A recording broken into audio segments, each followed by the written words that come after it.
Chapter 265. Dean retracted his eyes and followed the jailer. The things in the lake on both sides of the stone path felt the movement and gathered on both sides of the stone path. From time to time, huge waves surged out from the lake. Dean's expression was as usual as he came to the gate of the prison. The guard said a few words to the guard and handed out the letter given by Dean. The guard looked at the letter and opened the door. He looked at Dean indifferently and didn't say a word. "Please," the jailer said to Dean and led the way. The hall behind the door was as lively as a pub. Many jailers were sitting in the hall, drinking tea and chatting. Most of the topics revolved around prisoners and women. Several jailers who were sitting outside the hall noticed Dean. Their eyes flashed with excitement. But when they saw that Dean's hands and feet were not shackled, their excitement turned into surprise. One of the jailers blinked. He felt that the clean and gentlemanly teenager was familiar, but he couldn't remember where he had seen him before. "Crazy ol', someone has come to bail someone out." The jailer who was leading the way shouted to the counter behind the hall. The middle-aged jailer who was playing cards with several jailers behind the counter heard the shout. He looked up, and the others who were playing cards also looked over. One of them was surprised when he saw Dean. This kid, Black Chicken, do you know him?" Another jailer asked. Black Chicken rubbed his eyes and looked carefully. He suddenly shouted, "Isn't this the kid who escaped from our prison?" The jailers were stunned when they heard his words. They carefully looked at Dean and suddenly burst into an uproar. "No wonder I felt a bit familiar. It's him on the wanted poster. F***CK. This kid actually dared to come back. He went out for a walk and dressed like a dog. I almost didn't recognize him." The middle-aged crazy ol' looked at Dean for a moment. He put the cards in his hand into the back pocket of his trousers. He got up and walked towards Dean. He looked down at the teenager in front of him and said, "Kid, your surname is Dew, right?" Dean bowed his head and smiled. Suddenly, he kicked the middle-aged man's knee. The knee was one of the hardest bones in the human body, but at this moment, the middle-aged man's knee was bent backward. At the same time, the middle-aged man's body leaned forward and fell toward Dean. Dean lifted his right hand to support his falling body. "Welcome back. You don't have to be so courteous." As soon as he finished his words, his palms subtly moved down. The middle-aged man didn't have time to stand firm and suddenly fell down. Dean also moved sideways to avoid the fall. He quietly looked at the middle-aged man who fell at his feet, as if he was looking at an ant. The sudden change shocked the jailers. They didn't expect that Dean would dare to beat the jailers in the prison. Moreover, the middle-aged man was not an ordinary jailer. He was the supervisor of the first floor of the prison. He belonged to a small level in the entire prison. "Stop, brat, do you want to break the law?" All the jailers stood up from their chairs and shouted at Dean. Dean slowly looked up and glanced at the crowd. "It seems that your food is not good. Are you so hungry that you can't even stand firm? Bastard, it's your sneak attack. Attack the jailer. You are dead. Inform the knight of the magistrate that someone has broken into the prison." One of the jailers turned around and ran out from the side door. Apparently, he was going to inform the guards. Dean smiled and walked toward the nearby table. The three jailers who were standing at the table and glaring at Dean saw him coming over. Their faces changed and they hurriedly retreated. Their movements were too big and their feet tripped over the chair. Dean didn't look at the three of them. He bent down and grabbed the chair that was overturned on the ground. He patted the dust on it and sat down. After a moment, the sound of iron boots echoed. The door that had just been closed was pushed open again. A jailer with more than a dozen knights of the magistrate rushed in. They quickly found Dean sitting on the chair. The jailer immediately said, "It's him." He attacked the jailers. "Prepare to break into the prison." The team of knights of the magistrate looked at Dean and the middle-aged man who had climbed up from the ground. Their faces changed. The young captain pulled out his sword from his waist. The other team members got the order and also pulled out their swords. More than a dozen shining swords were held high in the hall.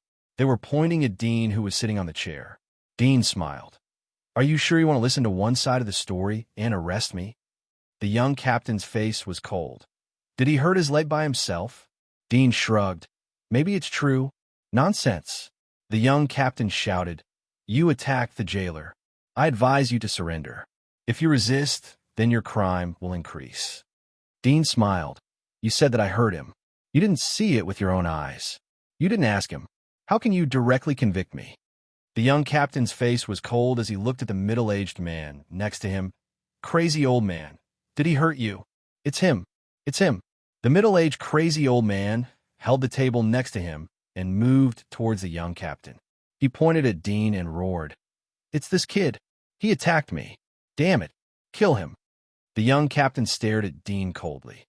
Now what do you have to say? Dean shrugged. Nothing to say. Well, cuff him. The young captain waved his hand. I have something to say. Suddenly, a gentle and dignified voice sounded from the back of the hall. An old man dressed like a butler came down the stairs. When the prison guards saw the old man, they were shocked and hurriedly bowed their heads and said, Greetings, butler. Peter ignored the guards on both sides and went straight to Dean. He looked at the middle-aged man next to the young captain. How can you falsely accuse Mr. Dean of breaking your leg? The middle-aged man was stunned. The guards were stunned and looked at each other in blank dismay. The young captain was startled and couldn't help but frown. Peter glanced at the crazy middle-aged man with a hint of warning. He turned to the young man and said, It's just a misunderstanding. You all can leave now. Mr. Dew is here to bail someone out. How can he break the prison?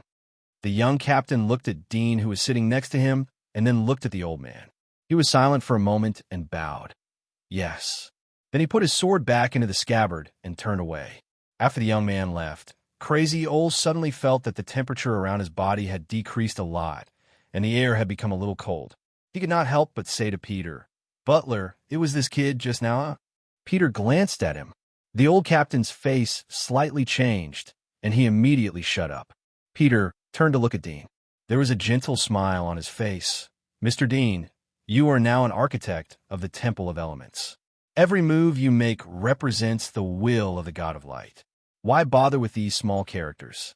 Dean indifferently smiled. I can't rub sand in my eyes.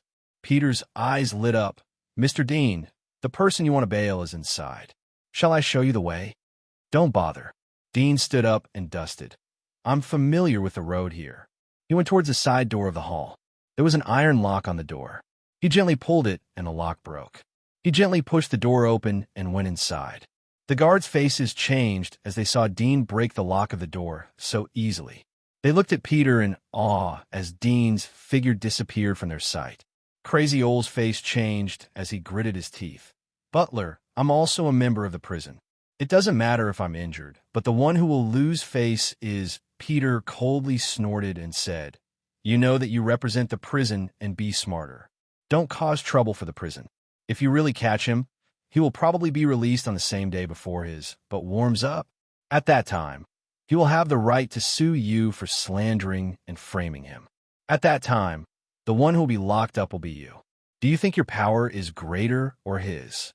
Crazy Old was startled. Butler, this kid... You pieces of trash, use the time you have to play cards to read more newspapers and wipe your feces-clogged brains. Peter's eyes were cold. He didn't look like a housekeeper at all. After he finished speaking, he turned around and left, going upstairs along the stairs behind the hall. The frozen atmosphere in the hall gradually melted after Peter left. Everyone looked at each other. Suddenly, one of the short guards exclaimed, I remember. Isn't that kid called Dean? The news about him has been in the newspaper every day. He is an architect from the Temple of Elements. He has won the Epic Medal. Oh my God! What? Everyone was shocked as they heard the short guard's words. Crazy Old was stunned. He didn't like to read the newspaper. Although he had occasionally heard about it from other guards, he didn't associate the two names together. One was a hunter who had committed a crime and was imprisoned in the prison. The other was an architect from the Temple of Elements. The difference was like the difference between the sun and the night. How could they be the same person? Thinking of Butler Peter's words, he suddenly broke out in a cold sweat. His heart was so cold that he even forgot the pain in his feet. He secretly rejoiced and felt a lingering fear.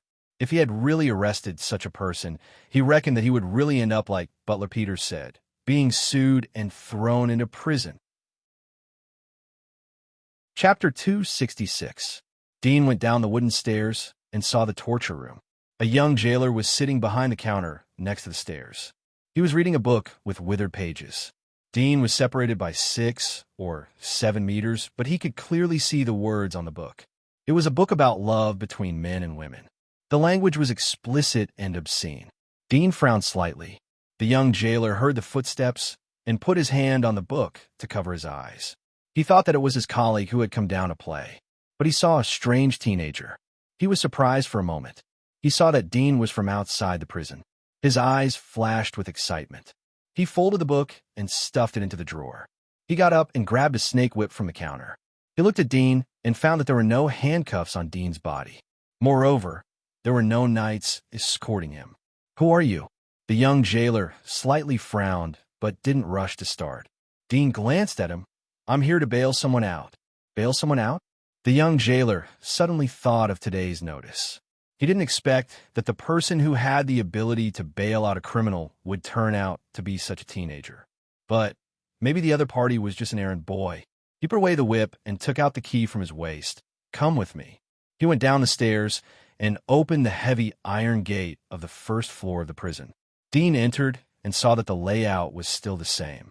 The familiar corridor, dim light, and steel cages, as well as the stench of urine and human dirt in the air.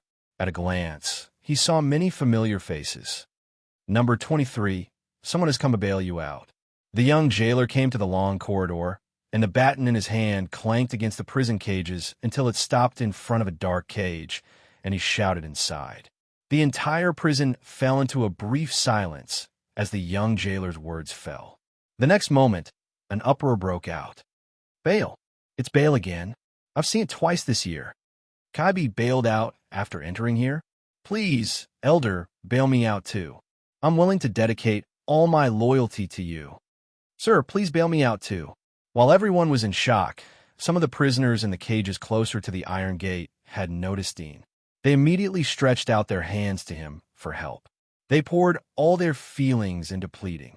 Dean quietly watched as he walked to the front of the cell where the young jailer was standing. He saw a shocked blonde youth sitting inside. There were 4 prisoners next to him. They didn't expect that their boss would be bailed out.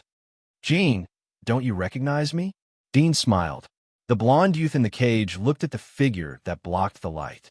He tried to search his mind for the people he knew in the past, but there was no such face. He was surprised. Do you know me?" Dean smiled. "It hasn't been long since I escaped from here. Have you forgotten about me? So soon?" "Prison break." The blonde youth's pupils shrank as he heard Dean's words. "You are Dean?" Dean was Dean's code name in prison. Hearing the words of the blonde young man, the people in the other cages who were constantly reaching out their hands to beg suddenly became silent. They looked at the tall, handsome young man in astonishment. This was Du Ho, who had escaped from the prison previously. The young jailer was stunned as he looked at the youth. He had heard about the only person who had escaped from Thornflower Prison in the last 50 years. But he wasn't assigned to supervise the prisoners, so he didn't recognize Dean. He didn't expect that the legendary figure would be standing in front of him. He dared to come back after escaping from here? Why would he bail out the people who were in prison together with him? The young jailer was stunned on the spot. Dean smiled. "Is there anyone else who has crossed the prison after me?" The blonde youth had seen Dean's appearance through the faint light from the top of the wall. Although there were differences, but the eyes and lips were exactly the same, especially the tone of voice and smile. He laughed as he grabbed the bars of the cage. "Of course not. You are the most ruthless person I have ever seen in my life." The people in the other cages also reacted and became agitated. "Do your back. Bail us out." We are all acquaintances." "Bail me out too." All the cages were begging for mercy. Dean slightly raised his hand. Everyone was looking at him. They didn't dare to provoke him. "I'm only here to bail out 5 people." Dean calmly said, "It's not easy to bail you out. I need to ask the nobles to come forward and pay about 50,000 gold coins." 50,000 gold coins? The people in the cages were shocked. Except for a few individuals, most of them had never seen tens of thousands of gold coins in their lives.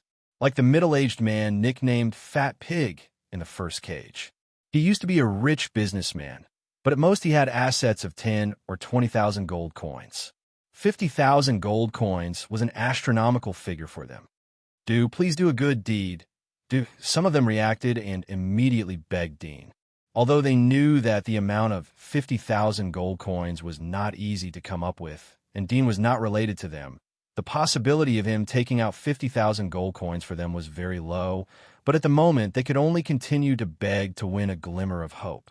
Dean slightly raised his hand to interrupt the crowd. Everyone, the number of people who will be bailed out has been decided. If we raise the money in the future, we will naturally bail you out. As for who will be bailed out first, we will talk about it later. Everyone looked at each other and didn't dare to speak anymore. The young jailer's eyelids twitched. He felt that his heart was bleeding for using 50,000 gold coins to bail out these garbage. Dean glanced at him and signaled with his eyes. The young guard understood the meaning of Dudian's words.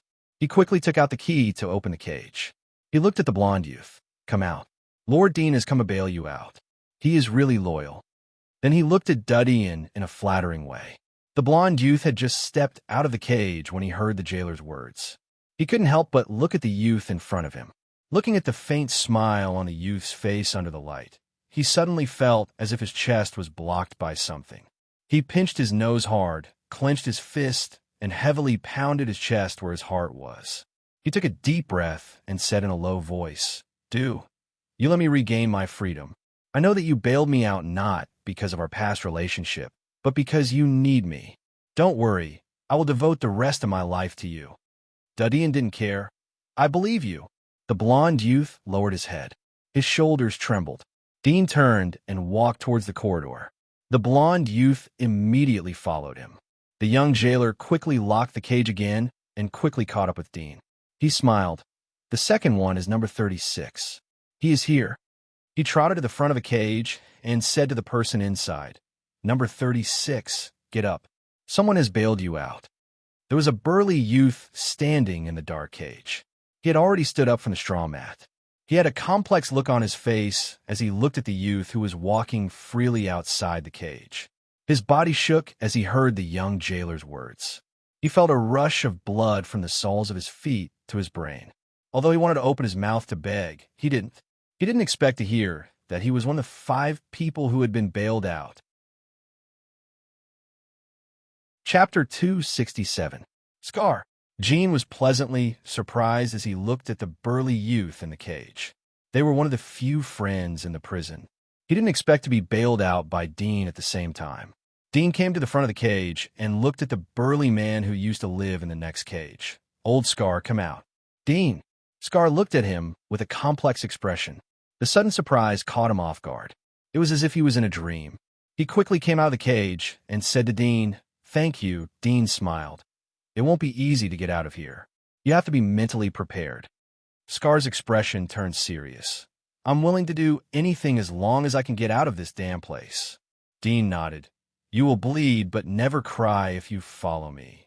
Scar deeply stared at him. "I believe in you." Dean smiled. "Let's go and find our other 3 partners. They're in the prison below." Below? Jean and Scar were startled. At this time, the people in the surrounding cages were in a commotion as they heard Dean's words. "Dean, don't go. Dean, take me with you. I beg you. Bail me out. I'll do whatever you want me to do." "Dean." Dean's footsteps slightly paused as he heard the voices of the crowd. He suddenly thought of something. He looked at Scar. A few months ago, wasn't there a young man who claimed to be from the Milan family? A few months ago? Scar thought for a moment and nodded. "There is such a person," he shouted as soon as he came in. He seemed to have mentioned the word Milan. It didn't take long for this person to be released on bail. He even implicated Pig, who lived in the same prison. He was skinned and executed. Pig blamed himself for being too hungry. He didn't investigate clearly before acting recklessly. "Dean, is this person your friend?" Dean's eyes lit up. "He is an enemy." Scar and Jean looked at each other. Jean immediately said, "If we knew that he was your enemy, we would have let Pig kill him. Even if his family came to bail him out, they would only be able to bail out a corpse. It's all in the past. There will still be opportunities in the future." Dean waved his hand and looked at the 2 rows of cages. "As I said before, all of you want to be bailed out, but the quota is limited and there is an order. How should he choose? I will filter through everyone's resume and performance in prison. If there's something I like, I will give it priority. So, everyone, please do your best in prison.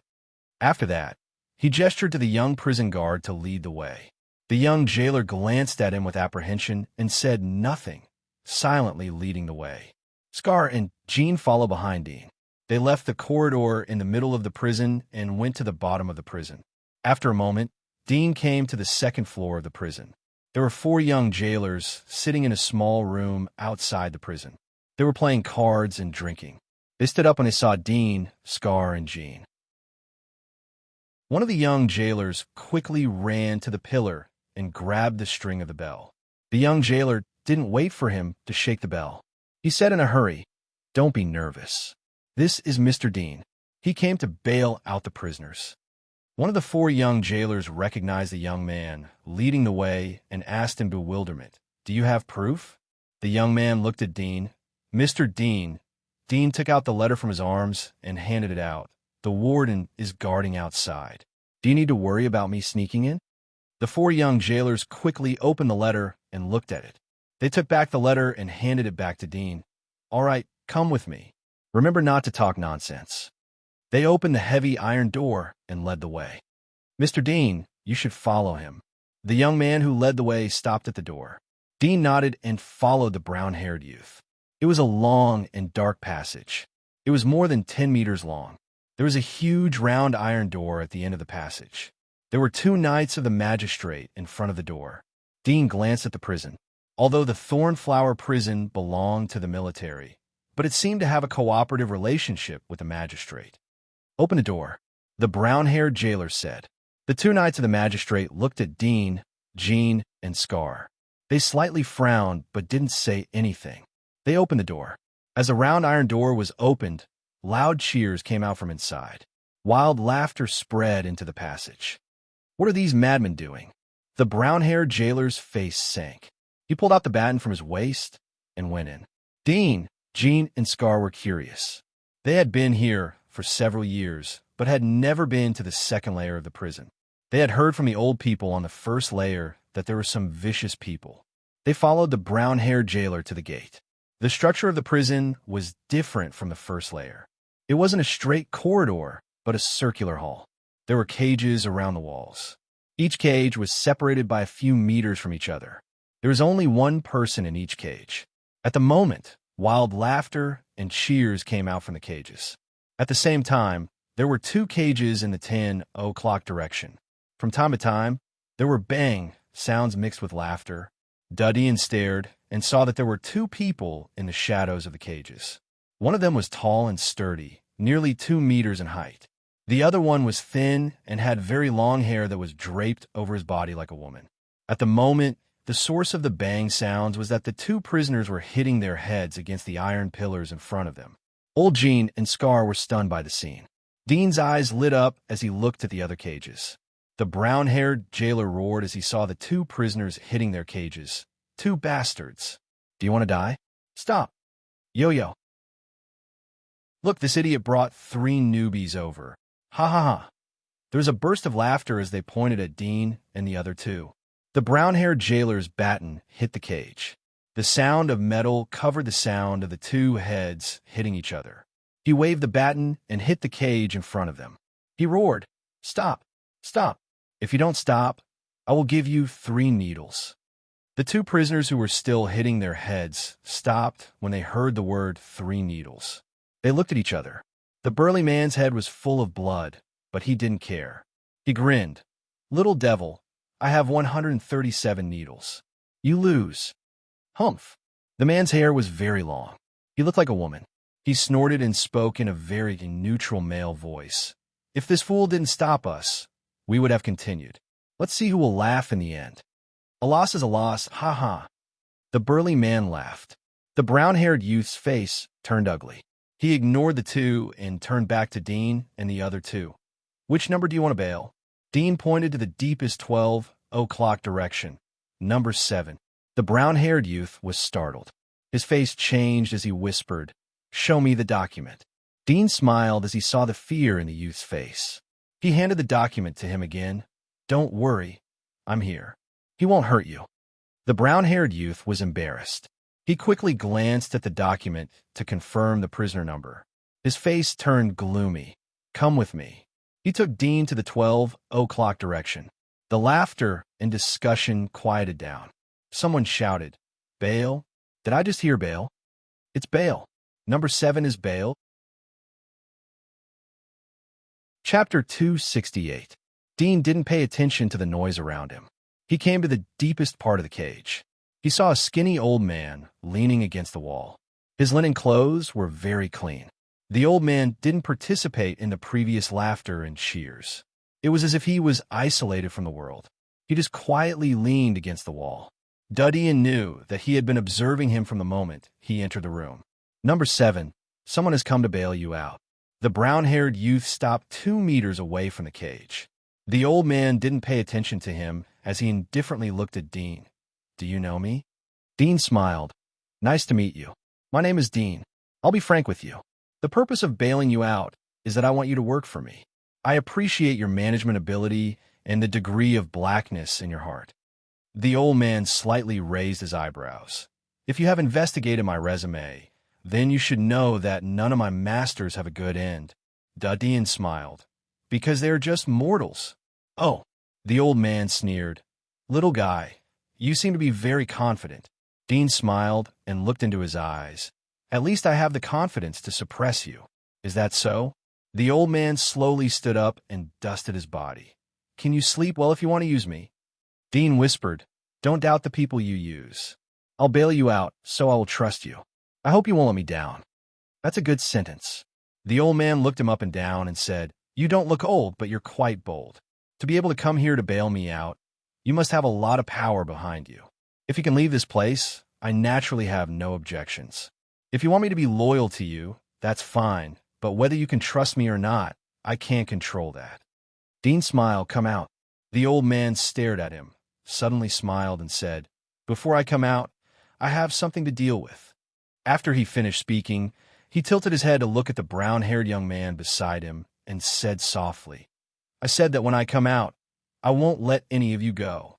The brown-haired youth's expression suddenly changed, and he angrily said, "How dare you? My hands have been stained with more blood than yours. Do you think I dare?" The old man sneered. The brown-haired youth's forehead overflowed with cold sweat. He took 2 steps back and said to Dean, This man is a madman. You should change the bail." Dean patted his shoulder and looked at the old man. "You are a smart person. You should know the smart approach." The old man glanced at him, and the killing intent in his eyes receded slightly. He nodded slightly and said, "All right, open the door." Dudian told the brown-haired youth. The brown-haired youth's face turned pale. He looked at the old man and finally braced himself to step forward and open the cage. The old man smiled indifferently and pushed the door open.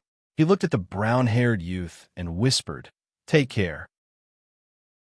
The brown-haired youth's face turned ugly. He gritted his teeth and said, "You madman, if you dare to break the law again, it won't be so easy next time." The old man smiled and didn't care. He came in front of Dean, and his eyes fell on Dean's left hand that was hanging on his neck. He said, "Is your arm injured? At such a young age, you have provoked an enemy. It's quite troublesome." Dean looked at him, but didn't say anything. He looked at the brown-haired youth and said, "Take me to the bottom floor." The brown-haired youth gritted his teeth, turned around, and closed the cage. He led the way in front. The old man saw that Dean didn't pay attention to him, so he raised his eyebrows. He waited for Dean to turn around, and then revealed a sneer. He glanced at Scar and Jean, who were behind Dean. "Did you bail out 2 little guys from the first floor? If we have the resources to bail them out, we might as well bail out another one here. Although they're all brainless people, at least they can be of some help." Scar and Jin's face changed. Scar looked back at the old man and said, "Old man, what do you mean?" The old man stood still and looked at Scar's face. "Is the IQ of the little guys in the first floor so low that you need to translate?" Scar clenched his fists. "If you weren't bailed out by Dean, then you would be a dead man the moment you said the first sentence. Is that so?" The old man smiled. "That's what I wanted to say." Dean stopped and looked back at the two. He said to the old man, "Do you want to test my tolerance?" The old man's face slightly changed. He put away his smile and said, "It's just a suggestion. You bail me out because you want me to give you some advice? I believe you can distinguish between what is advising and what is giving orders." Dean glanced at him indifferently, turned around, and continued to move forward. The old man's face changed, and a trace of haze flashed in his eyes. After a moment, the crowd followed the brown-haired youth along the stairs to the bottom of the prison. They passed through several checkpoints along the way and finally reached the bottom of the prison. Dean clearly felt that the air in the bottom of the prison was much colder and the light was weak. There were only a few oil lamps shining on the corridors of the prison. The cells in the bottom of the prison were separated by concrete. Incidentally, the concrete mainly came from the wreckage of the buildings outside the giant wall. "This way, please." The one leading the way was replaced by the guard at the bottom level. He was trembling as he led the way in the middle of the aisle. From this small subconscious action, Dean could feel the fear in the guard's heart. Unlike the second layer of the prison, the bottom prison was extremely quiet. Only the footsteps of the crowd echoed. He looked at the prison that they passed by. Each prison had a heavy steel cast iron gate. There were several thick steel pillars that were used to deliver food on weekdays. Suddenly, Dean saw a face behind the steel pillar. It was an extremely hideous and distorted face. There were all kinds of scars on the face. Only one eye was left. It was staring at him like an evil ghost. Dean playfully stretched out his tongue to make a grimace. Bang! Suddenly, a loud noise came from behind the steel door, shaking the wall where the steel door was fastened and causing dust to fly out. The guard who was leading the way was shocked. He quickly pulled out his baton and came back. His face was pale as he looked at the cell. He was relieved to see that the iron door was safe and sound. He fiercely said, "Are you looking for a beating?" The evil face behind the prison turned to look at him, but didn't speak. The guard felt uncomfortable as he was stared at by the evil face. He turned to Dean and said, "Mr. Dean, please come in." Dean nodded slightly. He winked at the people in the prison before leaving. He secretly sighed in his heart. Indeed, they were senior hunters at the bottom of the prison. Their bodies had been tortured by the prison, but they were still able to burst out such a strong power. He couldn't help but look forward to the two that he had bailed out. Soon, the guard stopped in front of his cell and said, "Number 3, get up. Someone has come to bail you out." The sound of dragging chains echoed in the cell. After a moment, a disheveled face appeared behind the steel pillar of the iron door. There was a pair of sharp, shining eyes behind the disheveled hair. He glanced at the aisle outside. He saw Dean, Old Man, Scar, and others coming from the side. He said, "Bail me out? Who is it?" The voice was low and hoarse. It was unpleasant to hear. Dean said, "Me, Dean. You will be loyal to me after you come out. Can you do it?" "You?" The man looked at Dean. His eyes flashed. "Well, I will." Dean smiled. "It's easy for me to take other people's words seriously, so I hope you can fulfill your promise."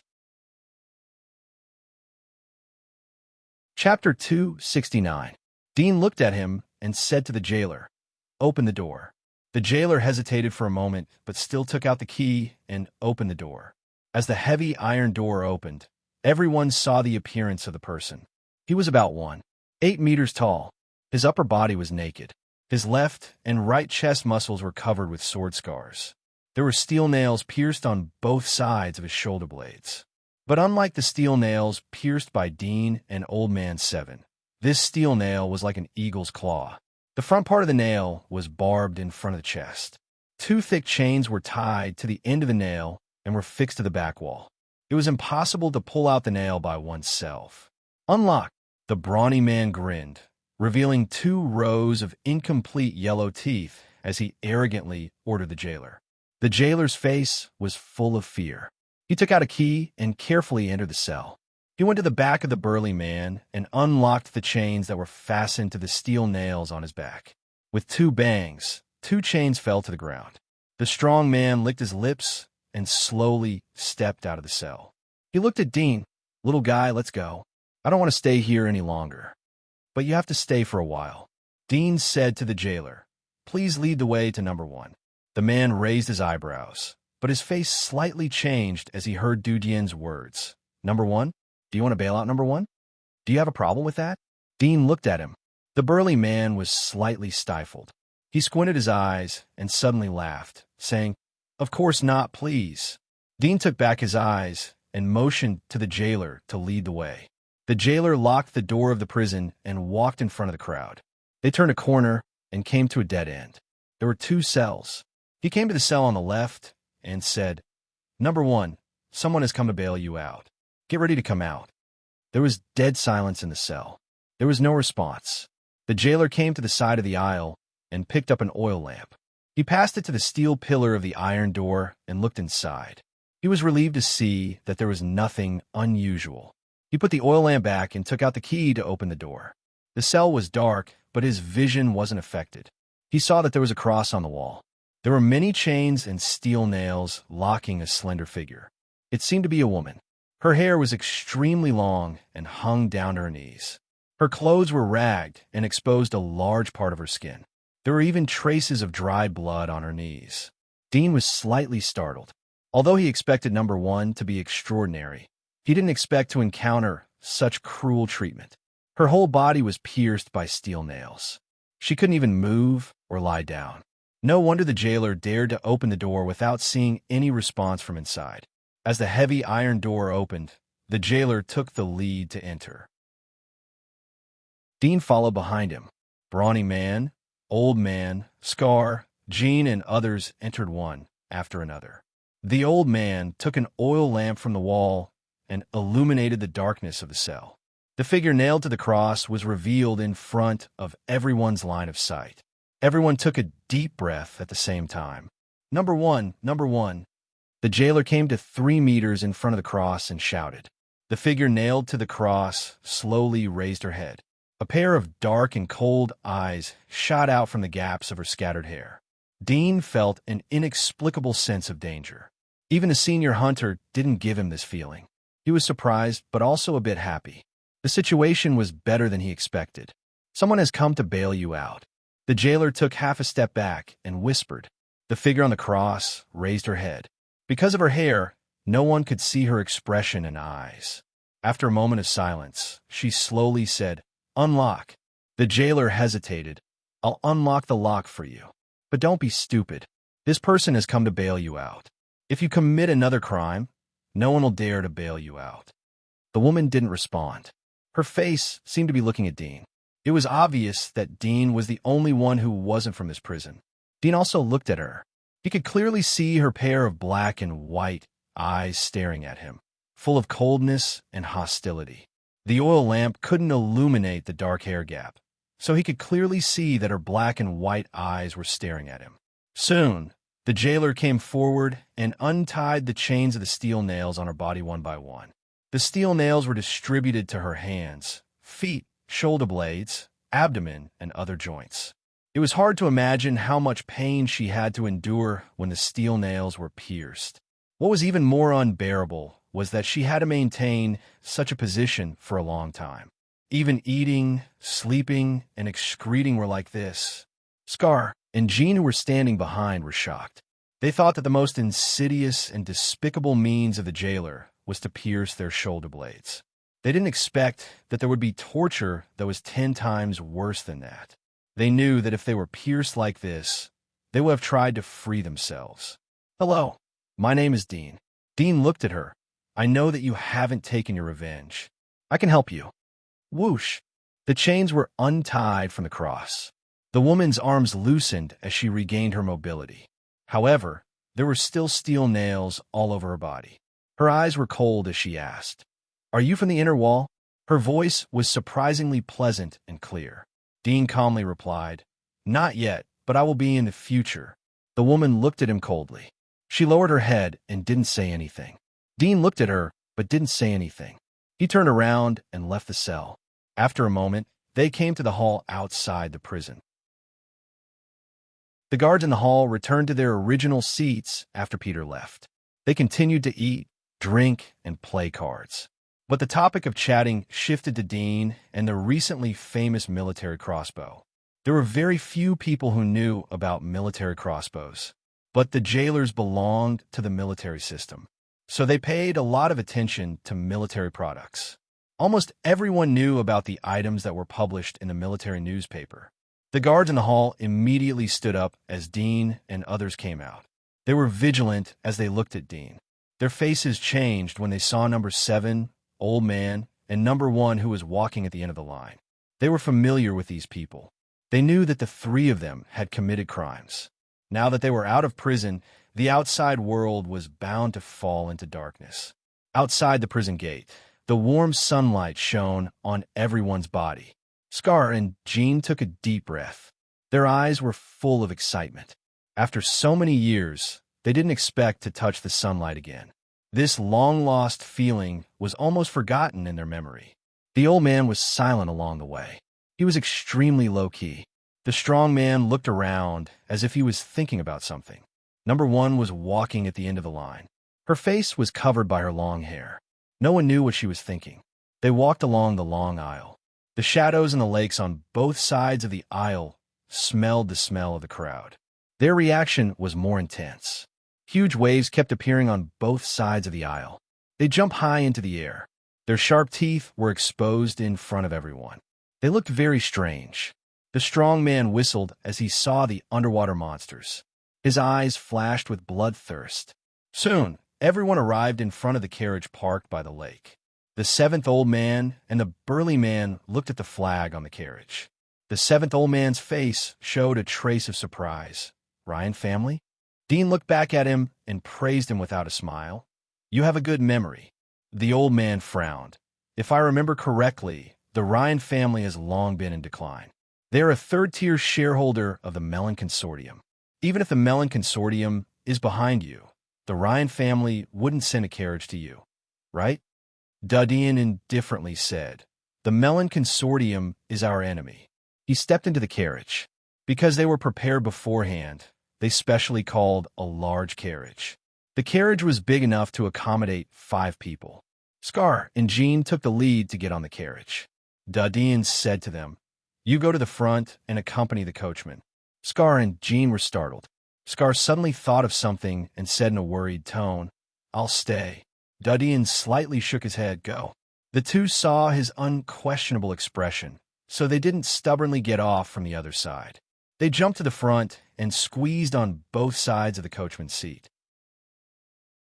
The old man saw the scene and laughed. He grabbed the door of the carriage and sat on the side of Duddian. The strong man sneered. He bent down and got into the carriage. He sat opposite to the old man. Chapter 270. Let's go, Duddian said to the coachman in front of him. The wheels of the carriage slowly moved. The 4 people sitting on the chairs in the carriage slightly swayed. They looked at each other but couldn't see the thoughts on their faces. The carriage soon entered the plain and went along the trail to the periphery of the Thorns jungle. There was a team of knights patrolling along the way. There were guards squatting in the grass of the Thorns jungle.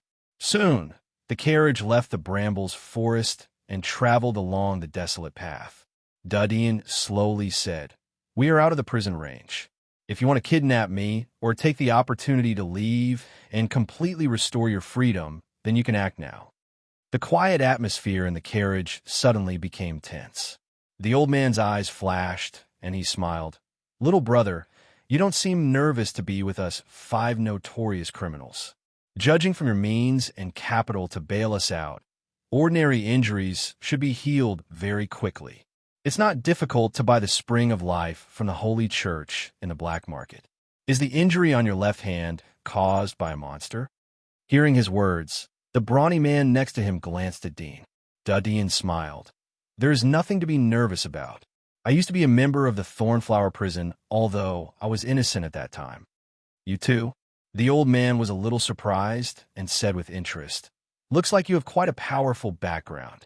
However, with such a powerful background, you were actually wrongly accused and imprisoned. Could it be that your enemy's background is even more powerful? Is it one of the 6 consortiums? Duddian smiled. You can remove the one of... The old man was startled. The strong man next to him was also startled. The face of the old man was covered by his hair. He was sitting motionless like a stone sculpture. The old man calmly looked at Duddian. Little brother, Are you from the military? I haven't heard of any force that is the enemy of the six consortiums. Dudian lightly said, You haven't heard of it because I haven't founded it yet. You? Founded? The old man was slightly taken aback, but he immediately laughed. Little brother, it's not a good habit to like to brag at such a young age. You bailed us out just to help you do some shameful things. But if your enemy is the six major consortiums, I think it's better for you to send me back to prison. I'd rather retire quietly there. Dudian shrugged. If you are sure, I can send you back now. Old man number 7 chuckled and said, It's up to me whether I want to go back or not. When a dragon eagle spreads its wings, how can it return to its cage? Dean faintly squinted at him. In front of me, even a dragon eagle has to close its wings. Even a phoenix has to bow its head. Number 7's eyes narrowed. Is that so? I'd like to give it a try. Dudian said indifferently. Please. Old man number 7 narrowed his eyes as he looked at him. At this moment, number 1, who was sitting next to him, suddenly said, I can help you once if you tell me how to return to the inner wall. Old man number 7's face slightly changed as he heard this. He was surprised because he noticed that the latter said return instead of enter. It meant that the latter himself came from the inner wall. Strongman's face slightly changed as his eyes turned gloomy. Dean quietly looked at her. The only way is to listen to me if you want to go back to the inner wall. Otherwise, I'll lift your bail and you'll be wanted in the city again. Not to mention entering the inner wall, it'll be difficult for you to enter the residential area. Number 1 stared at him. I'm afraid that you won't be able to go back. Dudian sighed, but didn't say anything. Old man number 7's face relaxed as he heard number 1's words. He sneered at Dudian. Do you think that the 3 of us will let you go back? You better be obedient and confess who your backer is. Even if you don't tell us, we can find out from the coachman and the Ryan family. I'll count to 5. If you don't tell us, then you'll be responsible for the consequences. 5. Dudian looked at him. I think I should name you Old Crow in the future. I didn't expect such a deep person like you to talk so much. Old man number 7's eyes were gloomy. It seems that you don't want the chance. He looked at the strong man. I'm old. I may not be able to beat this kid. I can only rely on you. Strong man looked at him and grinned. Why should I help you? The 7th old man's expression changed slightly, and he snorted coldly. Since that's the case, let's accompany this kid back to his headquarters. At most, we'll just serve a little brat. I'm old anyway, and I don't want to go through so much trouble. Strong man sneered. Old thing, you better pay attention to your tone when talking to me. I don't know how to respect the old and love the young. Old man number 7's face was gloomy, but he didn't answer. Strong man looked at Dudian. Kid, I've tolerated you in the prison. You were still in your mother's belly when I was hunting outside the giant wall. I'll give you 2 seconds to think about it. Tell me who your backer is. After we enter the fortress, immediately write a letter to the person behind you to send me the bail letter. If you dare to arrest me, I'll be the first to kill you. Dudian faintly smiled. If that's the case, then your grandfather was just a drop of liquid when I was born. You're courting death. Strong man suddenly punched towards Dudian's cheek. The smile on Dean's face suddenly disappeared, and a cold light bloomed in his eyes. His right hand quickly stretched out, and the moment the brawny man made his move, he fiercely punched his armpit. Unexpectedly, he was the first to hit. Bang! The strong man groaned as he felt pain in his armpit. His fist suddenly lost its strength. Dean didn't stop. He grabbed the linen prison uniform and pulled the man's upper body towards him. Although he was able to stabilize his body in time, he quickly changed his grip into a fist and hit the man's face. The brawny man couldn't dodge and screamed in pain. His fingers grabbed the wooden bar on the edge of the carriage. He quickly pulled away and looked at Dean in shock. Old man number 7 was also shocked. He didn't expect such a reversal of the situation. The young boy had such skill and strength. Dudian was sitting on his chair. Although the strong man was a senior hunter, he was imprisoned in Thornflower Prison. His physical strength was exhausted. Moreover, he didn't know the details of the strong man, so he was caught off guard. If it was a head-on battle, the two would be evenly divided. If the strong man's injury was healed, then he wouldn't be the opponent of the strong man. But at that time, he would have other means to suppress the strong man. This is the first offense. Dadian indifferently looked at Old Man number 7 and Strong Man. You have 2 more chances to try. But after the 3rd chance, I believe you will cry in front of me. Old Man number 7's face turned ugly when he heard Dudian's confident words. He deeply looked at Dadian and bowed his head to look at his knees. Are you the one who escaped from the prison? Number 1 suddenly asked. Dadian looked at her. Do you know? Number 1 glanced at him, but didn't say anything and turned his head away. Old Man number 7 and Strong Man were stunned. They looked at Dadian incredulously. They had heard about the escapee from the jailer's chat. They didn't expect that the only person who had escaped from Thornflower Prison in 50 years was sitting in front of them. Chapter 271. Dadian glanced at the old man and the strong man. Donald Nikotin, 58 years old this year. He has been in prison for 9 years. His father was a butler of an aristocratic family. He died of kidney cancer. At the age of 17, he replaced his father to manage the aristocratic family. At the age of 23, he secretly transferred the family's property. After he resigned, he sued the magistrate for detention and execution. At the age of 25, he entered the home of a wealthy businessman. In only 3 years, all the properties of the rich businessman were renamed under your name. Since then, you have changed from servant class to a well-known wealthy businessman in the commercial district. However, your reputation is too bad. The aristocracy has always cared about reputation. They were hostile to you. In order to gild their identity, they tried to buy an aristocratic residence and join the aristocracy. However, they were sold by their son and daughter-in-law's family. They were imprisoned in Thornflower Prison for life. The old man's face slightly changed as he heard Dudian's resume. You have investigated very carefully. Dadian glanced at him and turned to the strong man next to him. Sergei, 32 years old this year. He has been in prison for 7 years. He was a senior hunter under the Krulov Consortium. He graduated from the regular hunter college. He has a brilliant record and has created huge profits for the Krulov Consortium. During his 9 years of hunting career, he has hunted and killed 17 named monsters. He is one of the 10 rare named monsters, Steel Dragon magic marks. He was a knight and had a bright future. But because he was greedy for the beauty of the Krulov Consortium's first beauty, Granita, he repeatedly offended the Krulov Consortium.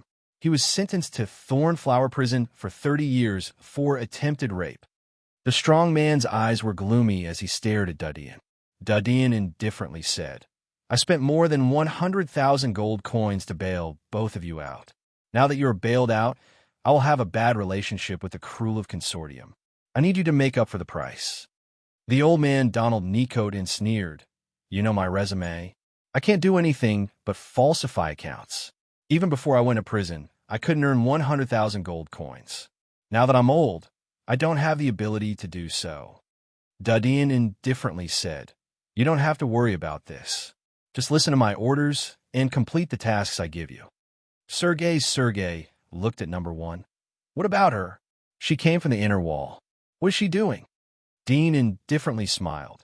She did what you did in prison. She's a punisher? Sergei's pupil shrank. Donald Nikustin was also slightly stunned. To him, the thing he feared the most was the Inquisition and the disciplinary officers that everyone there feared the most. He did not expect to see one sitting next to him, and it was even his cellmate. Number 1's hair swayed, his expression unreadable. Dadian slowly said, Gwyneth, 17 years old, 17. 17? Dadian didn't finish his words as Nicholas and Sergei were shocked. They were stunned as they looked at the skinny girl. They never thought that the face covered by the long hair would be a 17-years-old girl. Dadian paused for a moment. Inner wall magistrates, blazing sun medal. Specialized in hunting senior hunter-level criminals. Parents' information is unknown. Birthplace is unknown. Family is unknown. Imprisoned for 3 years on the charge of killing an aristocrat. Blazing sun level? Sergei's pupils shrank. As a senior hunter, he had always been very concerned about the disciplinary members of the magistrate.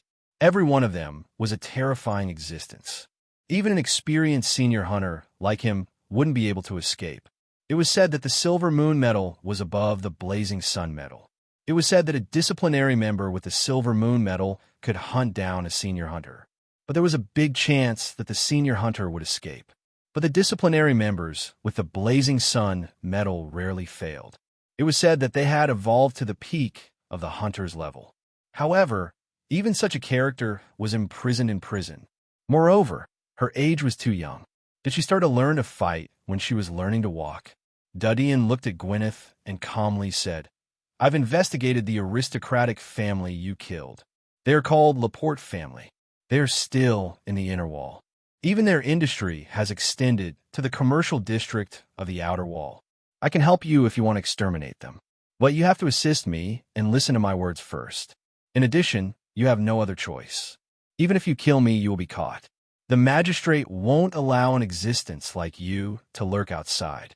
The aristocracy won't allow it either." Gwyneth was silent like a stone sculpture. Old man Nicholas and Sergei looked at each other in silence. The carriage rumbled along the path until it reached the border fortress. The coachman showed the clearance letter to the guard and smoothly entered the fortress. Dudian glanced at the three. "It seems that the three of you have temporarily accepted your fate. In that case, I wish everyone a happy cooperation in the future." The three bowed their heads in silence. The old man Nicotine sighed. "I never thought that the little fellows in their teens would all be so powerful. It seems like I'm really old." Dudian smiled. "You don't think so?" Nicholas smiled and shook his head. He didn't say anything. Dean took them directly to the castle on the Mosa River. He waited for everyone to get off the car. He looked at Nicholas. "From now on, you are my butler. But don't play any tricks. Even if you want to play, don't let me find out." Then he went into the castle. Everyone followed him into the castle, sizing it up along the way. Dean said as he walked, "Before you think about getting away from me, you have to solve a problem by yourself." "What problem?" Sergei frowned. Nicotine's eyes flickered as he said, "Are you saying that we have to wash away our own identities?" Dudian nodded. "Yes. All the major consortiums are staring at me. The news of you being bailed out is bound to leak out. The consortiums that want to attack me will inevitably use you as a pretext. So you have to be ready for the first wave of problems." Sergei sneered. "I'd like to see who dares to make trouble." Dudian glanced at him. "Even a punisher like number 1 has been caught for killing an aristocrat. Don't think about it with your assassination skills." Sergei frowned and looked at Gwyneth. "Hey, did you assassinate the nobles, or did you kill them?" Gwyneth's hair was slightly blown by the wind, as if she didn't hear anything. Sergei's face slightly changed as he coldly snorted. Nicholas stared at Dudian. "We have been imprisoned for too long. We are seriously out of touch with the outside world. It's impossible for us to compete with the 6 consortiums. What do you want us to do?" Dudian indifferently smiled. "It depends on your performance. Today you have just been released from prison. Go wash and rest. If there's anything else, we can talk about it in the evening." He looked at Scar and Jean. "Both of you should take a rest. I'll help you pull out the nails." Sergei frowned. "What about me?" Dudian calmly said, "You and number 1 should keep the nails for the time being. It's best not to pull them out without authorization. I don't mind nailing them." Sergei's heart sank. He knew that Dudian was afraid of his strength, so he used the nails to contain it. He cursed in his heart. Despicable boy, but there was nothing he could do about it. At night, the chef hired by Dudian had finished cooking the dishes. 2 of the youngest maids from the Ryan family brought the dishes to the table. They stood respectfully on both sides of the table. Dean was the first to take a seat. He could smell that Nicholas, Sergei, number 1, and others were all over the castle and were rushing over to them. Jean and Scar were the first to sit. Jean was a knight of light from the Holy Church. Because of his family's mistakes, he was exempted from his duties and imprisoned to atone for his crimes. Scar was a senior primary hunter. The reason why he was imprisoned was that he had returned home after hunting. He saw a rich aristocrat from a consortium raping his wife and daughter. In a fit of rage, he killed him and was sentenced to prison. Fortunately, the rich aristocrat's family was only a second-rate aristocrat. He had many brothers and sisters, so his death didn't cause too much of a sensation. Otherwise, Scar would have been sentenced on the spot. Both of them came to the table. They glanced at the seats and consciously sat in the third row. Duddian glanced at them but didn't say anything. Chapter 272. Both of them looked at the table. Nicholas calmly pulled out the second row of seats and sat down. Sergei pulled out the first row of seats and sat down. He looked at the table full of delicious food. He took a deep breath and excitedly reached out to grab a roasted pheasant leg in front of him. Whoosh! A silver light shot out and nailed itself to the table half an inch in front of his finger. It was a silver table knife. Sergei's face slightly changed as he turned to look at Dean. "What do you mean?" Duddian indifferently said. "There are family rules. If you eat on my table, then you must abide by my rules. By the way, this is the second time I forgive you." Finished, he looked at the maid next to him. "Give me another knife." "Yes." The maid was silent out of fear. Sergei's face changed as he retracted his hand. "You have a lot of rules. It's better to write them down. I'm a rough person, so I don't want to break your rules."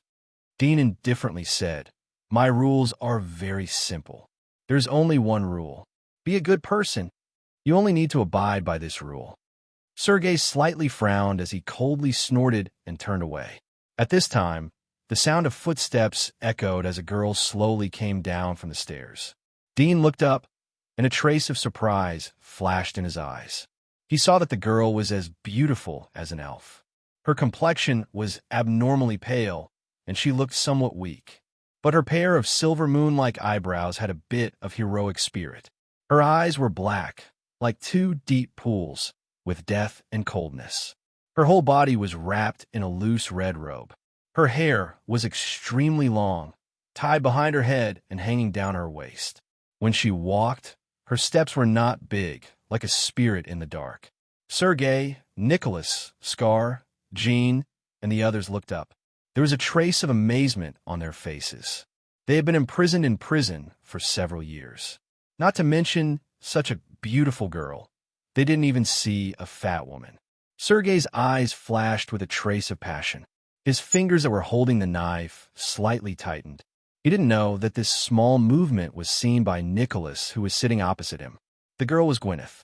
She silently came down the stairs and sat in the first row. She looked at Dean. "I'm hungry." Dean nodded. "Everyone is here. Let's start." Nicholas laughed. "Do we need to pray before eating?" Sergei's eyebrows rose as he looked at Dean. He was about to stab the roasted pheasant leg. Duddian indifferently said, "No, we don't believe in God." Then he picked up the knife handed by the maid and picked up the grilled steak in front of him. "Tomorrow Sergei will get up early and go out with me. Nicholas, I'll leave the castle to you. If anyone comes looking for me, refuse them all and say that I'm busy. Remember, don't reveal my whereabouts." Nicotine's eyes flashed as he nodded. "I understand." Sergei bit the drumstick and said, "Where are we going to work? You'll know when the time comes." Gwyneth cut the foie gras on her plate and asked, "What about me?" Dean looked at her. "Your task is very simple. There are 10 potted plants in the yard. Help me take good care of them. Don't let them die." Gwyneth frowned as she stared at him. She lowered her head and continued to cut the foie gras. Scar and Jean looked at Dean. "What are we going to do? You have just pulled out the nails. Rest well." Dean didn't raise his head as he replied. After dinner, everyone returned to their respective rooms. The next morning, Duddian got up on time. He asked the maid to wake up Sergei, who was still sleeping soundly. He left the castle in a carriage under the escort of Nicholas. There was a trace of coldness in Nicholas's eyes as he looked at the carriage gradually going away. He turned back to the castle and carefully looked at the 2 young maids who were cleaning the dust in the hall. He confirmed that they didn't have extraordinary power. He went up the stairs to the second floor and deliberately walked to his room with heavy footsteps. When he came to the corridor of his room, he bent down and took off his shoes.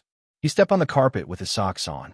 His figure flashed through the corridor and came to another corridor. This was Dean's room. He came to the front of the room took out a handkerchief from his pocket and put it on the doorknob. He gently twisted the door and found that the door was not closed. With a slight pull, the door was opened. Surprised, he looked inside through the crack of the door and saw a beautiful figure standing in front of the desk in the room. She tilted her head and looked at the crack of the door. The figure was Gwyneth. Nicholas's heart tightened, but he was relieved. He opened the door and quietly came in. He locked the door and smiled. It seems that we have the same purpose. Gwyneth's eyes didn't contain the slightest emotion. She indifferently looked at him, but didn't speak. Being stared at by her, Nicotine felt a little unnatural. Coughing lightly, he said, "You're here to look for the bale, right? Have you found it?" Gwyneth quietly looked at him. "I just came in." Nicholas was relieved. "Let's look for it together. But don't leave any traces or fingerprints. The power behind this kid isn't small, and he is on guard against us. If he comes back to check his fingerprints, then he will know that we have come in." Gwyneth was silent. Nicotine was used to her silence. Seeing that she was silent, he walked around the room and looked around. He pulled open the wardrobe and other places. A moment later, he knocked on the bottom of one of the wardrobes. He immediately knew that there was a hidden compartment inside. He immediately pulled out the clothes that were in the way and looked through the gap. He opened the splint inside and revealed a hidden drawer. He was happy, found it. Gwyneth came over and silently looked at him. Nicholas saw the keyhole on the secret drawer.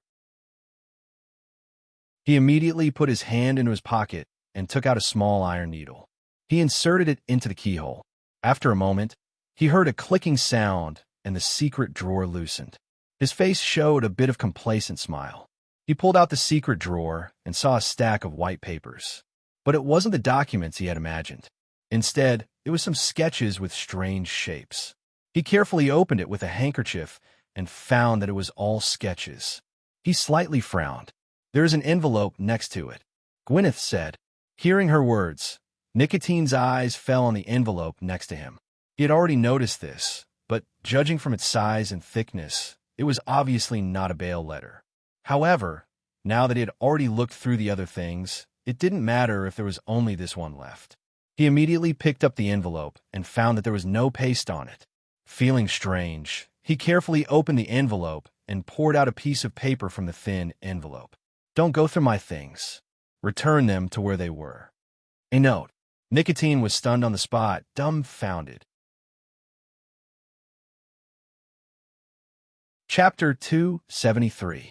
After leaving the Moser River, Dean ordered the carriage to go to the nearest raw material market. "What are we going to do there?" Sergei, who was sitting in the same carriage, looked at Dean in surprise. Dean glanced at him. "What do you think we can do in the raw materials market?" "By raw materials?" Sergei held back his displeasure. "Aren't you going to take me to hunt outside the giant wall?" Dean rolled his eyes. "How many can you kill without a weapon?" Sergei snorted and proudly said, "Even if I'm unarmed, I can kill hundreds of monsters below level 20 in a day. But if I wait for my body to recover, that's too little." Dean shook his head. Sergei was stunned. Too little. Pitifully little. After a moment, both of them came to the raw materials market in the Eastern District. The area of the market was very large. It was about the size of a small town. It contained raw materials of various materials. The roads were extremely spacious so that they could shuttle through the market. It was still early, but there were a lot of people gathered in the market. They were waiting in front of various chambers of commerce. If one took a closer look, one would know that these chambers of commerce had discount activities today. Dean ordered the coachman to go directly to the steel market. Among all kinds of minerals, coal, and other natural raw materials, steel was one of the new materials produced by the Temple of Elements. The history of steel was decades earlier than plastic. It was called an artificial raw material like plastic. Although the history of steel wasn't as good as coal and raw minerals, but the demand wasn't inferior to the former. There were many chambers of commerce selling steel in the raw materials market. Tens of thousands of tons of steel were traded every day. Dean knew that behind such a huge turnover was the rapid transformation of the living environment within the giant wall. However, due to the limitations of the current smelting technology, the quality of the steel in the market was far from what he needed. It could only be used to make ordinary firearms and hot weapons such as cannons. The quality of the steel was far from enough to make tanks, armored vehicles, and so on. Therefore, Dean was ready to refine and temper the steel to improve the purity. But to get satisfactory steel, he needed to pass through the electroslag remelting environment, which required the use of electricity. As the saying goes, pull one hair and move the whole body. Dudian had planned to make a generator, but not a modern generator, but an early hand-cranked DC generator. Dudian got off the carriage and took Sergei to a steel chamber of commerce. If you remember correctly, the backing of this steel chamber of commerce was the Huashan Consortium. At present, the only consortium that wouldn't fall out with the Rhine family was the Huashan Consortium. Although they had sold the military crossbow to the Rhine family last time, but this was a negotiation. They wouldn't become enemies because of it. Moreover, it was a matter of mutual consent. Unfortunately, our consortium doesn't have a chamber of commerce. Dean looked at the majestic gate of the Chamber of Commerce and sighed in his heart. He walked into the Chamber of Commerce. "Welcome," the maid at the door said respectfully. Dean came into the hall. The magnificent hall made people feel small, but he was used to such luxurious clothes. He glanced around, and a beautiful middle-aged woman quickly came over. She glanced at the tall and sturdy Sergei and smiled. "Master, what do you need?" Dudian calmly asked.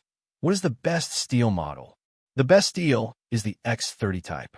The middle-aged woman smiled. Dudian nodded. "Okay, I want to order 10 tons." 10 tons? The middle-aged woman's eyes lit up. "No problem. Do you know the price?" "Yes." Dudian nodded. The middle-aged woman was relieved. "Please wait a moment." She hurried away. Sergei looked at Dudian and asked, "Why did you come to buy steel? Do you know a powerful craftsman? Even if you want to save money, you shouldn't be so frugal." Dudian whispered, "Shut up." Sergei's eyebrows slightly raised as he looked down at the boy. He clenched his fingers, but didn't speak again. "Hey, this person is—" Suddenly, a surprised voice echoed from the side. Dudian looked over and saw a 17 or 18-year-old girl looking at him. She was dressed in simple clothes, but Dudian saw a medal on her chest. It was a hexagonal shield. It was the medal of the Temple of Elements. The pattern of the medal was a golden hand, which represented the metal element faction. "It's really me." The girl's eyes widened as she saw Dudian's face. "Are you Architect Dean?" Dean didn't expect to meet an architect from the Temple of Elements here. It seems that his reputation in this circle is really resounding. He nodded. "Hello, it's me." The girl was surprised. "My name is AI Lawn. It's an honor to see you in person." Dudian smiled. "You are too polite." The girl suddenly thought of something. "I remember that you are an architect from the wood element faction. What are you doing here? Are you here to buy steel? Are you going to add steel to your new invention?" His eyes were full of excitement and worship. Although Dean's military crossbow belonged to wood element, but the crossbow bolt was made of metal. So it was a combination of wood element and metal element. However, wood element was the dominant element. For an oracle, it was already very impressive to be able to mobilize the elements they belonged to and create a new divine art. It was even more difficult to add other elements into it, and it also proved a kind of talent and attainments from the side. Dudian smiled. "Maybe my new invention will be a metal element one." The girl covered her mouth. "You really know how to joke." "If that's the case, then you are an architect of 2 elements, and both of them are very powerful." Dudian smiled, but didn't say anything. "AI Lawn, who are you talking to?" A voice echoed from behind. AI Lawn looked back and saw a young man dressed in an expensive suit. He was tall and had blonde hair. He was full of noble temperament and had a medal on his chest. He was also an architect of metal element. The young man came forward and pulled AI Lawn. He looked at Dudian with hostility.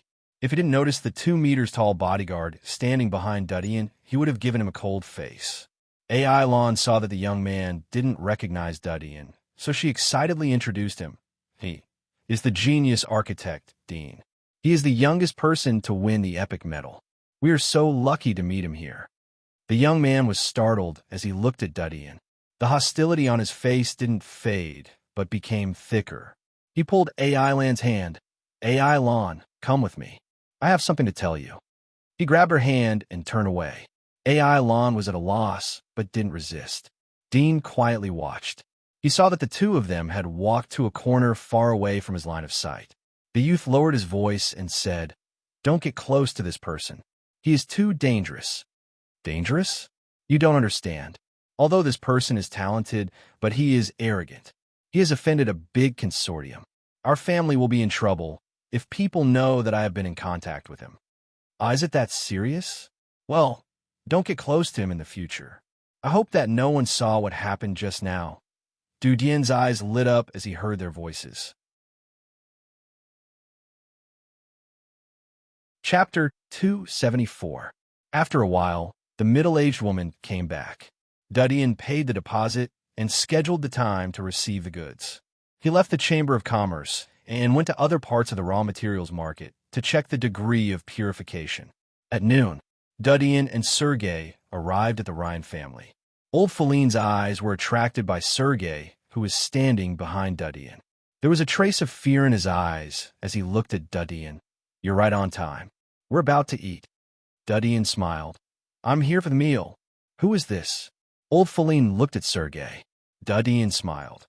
"He is the one who was bailed out in your name. His name is Sergei. He is a senior hunter from the Krulov Consortium." Senior hunter? Jake, Sandro, and the others who were sitting on both sides of the table were surprised when they heard Dean's words. Their faces were full of awe and fear, but they were more excited and excited. Even though they were the children of the third generation, they knew the value of a senior hunter. At the end of the table, the girl named Lena showed the same expression as the others, curiously looking at Sergei. Du Dian looked at Sergei. "This is the patriarch of the Ryan family, Old Feline. Hurry up and thank him." Sergei quickly glanced at the surroundings as he entered the restaurant. There was something strange in his heart. Whether it was the external structure or the internal decoration of the castle, they were extremely rough and simple. It could even be called simple and crude. He noticed the guards along the way. There were knights with knights' medals. Their eyes were sloppy and their posture was lazy. It was as if they didn't have any bones. At first glance, he knew that they were ordinary people. But everything he had seen showed that the background of the castle was poor. How could such an aristocrat have the funds to bail him out? He suddenly remembered the time when he returned from the Thornflower prison. Dean's confident and mysterious eyes were on the carriage. He glanced at the teenager in front of his chest. There was a faint smile on his face as he looked at Old Feline. "Hello, Patriarch. I'm Sergei." Old Feline was afraid, but he was calm on the surface. He slightly nodded. "Aunt Lon, give Mr. Sergei a seat." Auntie Lon, a middle-aged woman, immediately asked a maid to bring a heavy chair over. If it was in the past, Sergei would have already sat down. He didn't even put a noble in his eyes. When he was in the Krulov Consortium, a small noble like this would bow and scrape in front of him. He already knew how these nobles changed their faces in front of others. But at this moment, seeing that Du Dian didn't sit down, he also refrained from sitting down. He was secretly unhappy in his heart. He wanted to get rid of the little devil's control and completely restore his freedom. Du Dian invited Old Feline to take a seat before following him. They casually chatted about some interesting things. Du Dian asked Sergei to wait downstairs after the meal while he followed Old Feline. Sandro helped him to go upstairs. Dean winked at Sandro after entering the room. Sandro nodded and immediately dismissed the nearby maids. "Is there still no movement from Melon Consortium?" Du Dian whispered to Old Feline after he smelled that there were no other smells lurking around. Old Feline shook his head. "Not yet. I've seen their resumes. You can't control them even if you bail them out. These murderers aren't small characters. The specific process and purpose of their crimes have long been verified. Although Sergei has a big body, but his eyes are focused. I think he is a person with a deep mind. You should be careful." Du Dian always believed in Old Feline's eyes. He nodded. "I will. It's the Melon Consortium that hasn't made any movement for so long. Perhaps they have already made their move, but we haven't discovered it yet. We must find out the direction of their actions as soon as possible." Melon Consortium was like a thorn in his heart. The sooner it was pulled out, the easier it would be. Old Feline sighed. We have a small number of people and a weak foundation. The strength of the investigation is too weak. How could he not know this? He felt the same regret in his heart. This was the lack of manpower. He pondered a little. I'll send Barton and the other two to investigate this matter. Them? Old Feline looked at him. Can they be trusted? Yes. Dudeen said. They've been trained by you for a long time. They must have adapted to the life in the commercial district. They know how to do things. It's good that they can be trusted. Old Feline was relieved as he heard Dudeen's answer. So far, Dudeen hadn't let him down, so he was more convinced by Dudeen's choice. Today you brought this person. The other 4 are in your residence. You have to be careful. Although Old Feline expected that Dudeen would be on guard, he still reminded him. Dudeen nodded and continued to discuss other things with Old Feline. Then he left the room. When he went downstairs, he immediately saw Sergei sitting on a chair in the hall. Hugh Tun, Jake, and a few other third-generation juniors surrounded him. Their faces were full of politeness, with a hint of flattery, and they kept taking the initiative to find topics to get closer to him. Mr. Dean? Mr. Dean was bailed out by my grandfather. Hugh replied with a smile. Dudeen's eyes lit up when he heard Hugh's words. His footsteps on the stairs were a bit heavier. It caught Sergei's attention. He looked up at Dudeen. There was a faint smile on his face. Hugh and others didn't speak as they saw Dudeen come over. Dudeen went straight to the door. It's time to go back. Sergei smiled and stood up. He looked at Jake and others. I'll go back first. See you later. He followed Dean's figure to the carriage outside the castle. Zendral, Jake, and others went out to see them off. The carriage slowly left the ancient castle. Sergei leaned against the car and smiled at Dudeen. Do you want to disguise it as a cooperative relationship? Old Feline was kidnapped by you after you broke out of the prison. Unfortunately, his children think that you are loyal to their father. They don't know that you can kill him at any time. You didn't do that. Is there anything else that you want the old man to help you? Dudeen was silent and indifferent. Sergei was more proud as he saw Dudeen acquiesce. I didn't expect you to be an architect of the Temple of Elements at such a young age. Hunters are civilians. You don't have a backer. You are the mastermind behind the scenes. You bailed us out. Do you want to use us to help you take revenge? Sergei was more proud as he laughed. I didn't expect you to be an architect of the Temple of Elements. Dudeen indifferently said, when it comes to skills, I'll have to ask you for advice. I'll leave the training ground behind the castle to you. I'll rebuild it like the Hunter College. Starting from tomorrow, I'll train the hunters systematically. You'll be my instructor for the time being. Sergei snorted as he saw Dudeen change the topic. My training is very strict. I'm afraid that you'll cry. The sky was getting dark at dusk. Nicholas, Gwyneth, Scar, Jean, and others were having dinner in the castle. Jean looked at the empty seat and asked Nicholas, won't the young master come back tonight? Now that he had decided to follow Dudeen, he changed the way he addressed Dudeen. He didn't dare to call him Dean at will. Nicholas glanced at him and said, You're asking me. Who should I ask? I heard that you and he were cellmates on the same floor.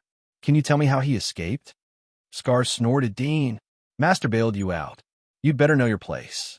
Moreover, you're not young. You won't be able to live for more than a few years. You should be content to live a stable life in your later years. What else do you want? Nicholas's face turned cold. You know that I'm old. You should have the attitude of an old man. Scar sneered. Do you think that we are good people who respect the elderly? Nicotine looked at him for a moment, then suddenly smiled and said, You're right. Then he turned his head and continued to eat his food. At this time, the sound of hooves echoed from outside. The maid at the door shouted in surprise, The young master is back. Scar and Jean put down their tableware and went out to greet the young master. Nicholas's eyes flashed. He also got up and went out. Only Gwyneth didn't move. She continued to eat the food in her bowl. Dudeen opened the door and patted Sergei's arm. You've worked hard today. You should rest early tonight. Tomorrow we'll expand the training ground. If you don't have enough manpower, then rent a few slaves. Sergei sneered in his heart. Isn't it too late? But he still had a smile on his face. There's no need to be so troublesome for such a small matter. But I won't show any mercy to you. Dudian laughed as he didn't mind. It seemed that he was in a very good mood. He turned around and saw Scar and Jean coming out of the hall. He took back his hand from Sergei's arm. "Have you eaten?" Jean was embarrassed. "I just ate. I thought that you wouldn't come back." Dudian smiled. "It's okay. Let's go and eat together." He took the lead to enter the house. He looked at Nicholas, who was smiling at him. Dudian nodded and entered the dining room. Gwyneth saw Dudian enter the hall. She looked up and whispered, "Master." Chapter 275. Go and prepare the tableware. Ask the chef to add a snowy steak. Nicholas ordered the maid as he returned to the dining room. "Yes." The maid quickly ran to the kitchen. Dudian stopped the maid. "Cook a few more portions. You will have a good appetite in the evening." "Yes." The maid hurriedly answered, turned around, and left quickly. "I didn't expect you to come back tonight." Nicholas pulled out a chair and sat down. "If I knew it would be like this, I would have asked the chef to prepare it." Dudian smiled. "How is it? Are you used to living here?" Nicholas saw Dudian smile and suddenly remembered the note he had found in the morning. His heart secretly jumped, but on the surface he looked as usual. At least it is much more comfortable than the prison. The scenery of the river outside is also good. Dudian smiled. After a moment, the maid served the dinner and he began to eat. He chatted with several people while eating. After the dinner was over, he got up and went back to his room. After closing the door, Dean glanced at his wardrobe and went to the desk next to him. He took out a match and lit the oil lamp. He took out a small black carving knife and a piece of wood from the drawer. He grabbed the knife with his unconscious left hand and gently scratched the wood carving. The marks were sometimes deep and sometimes shallow. His control of strength was still extremely rusty. Dudian quietly practiced the control of his left hand. At the same time, he thought about other things. The night passed by quickly. The next day, Dudian woke up on time and found that Nicholas got up earlier than him. He also woke up the maids. Nicholas looked up and smiled as he saw Dudian coming down the stairs. "Master, good morning. The hot water has been prepared for you." He looked like a real butler. His attitude was respectful and there was nothing wrong with him. Dudian used the hot water and a towel from the maid to wash his face and rinse his mouth. He came to the dining room and sat down. "Good spirit today," Nicholas respectfully said. "Master is overpraising me." Dudian looked at his shoulder. "How is the wound healing?" Nicholas smiled. "I'm old. The speed of healing isn't as fast as you young people.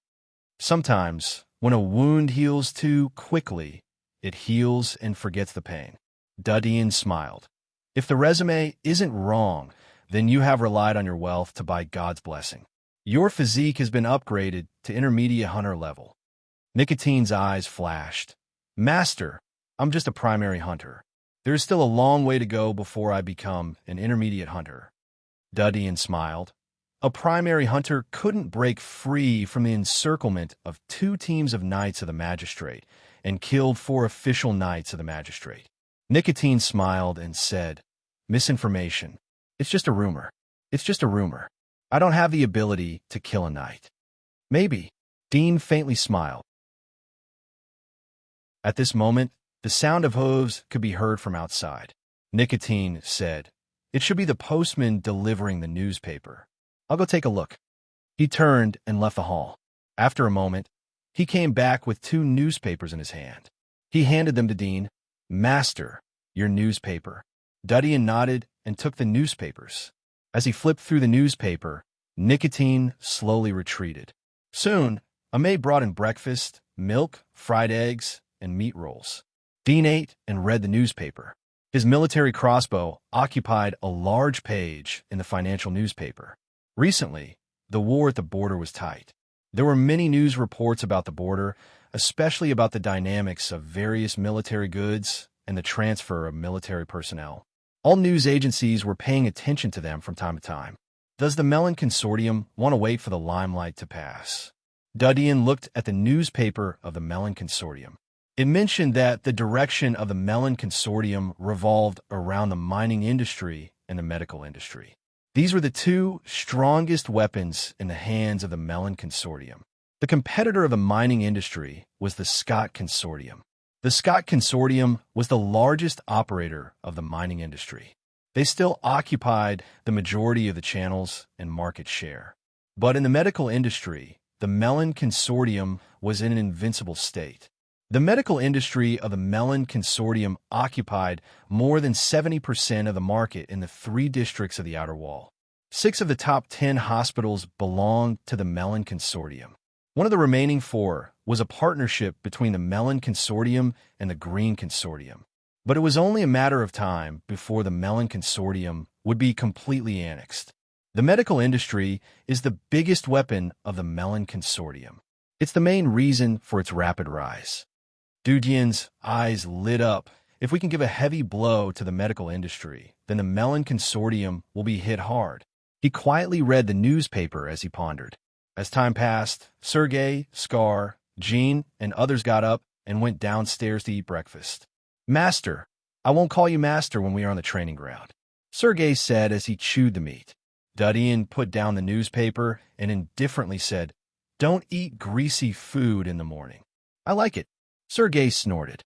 After breakfast, Dudian and Sergei went to the back of the castle. There was a circle of stones in the training ground. It was a place for knights and guards to train. It was about 7,000 or 8,000 square meters. There were different training tools. Your physical strength is barely comparable to a senior hunter. The magic marks haven't transformed yet. Let's skip the simple introductory courses. Let's go straight to the hard part.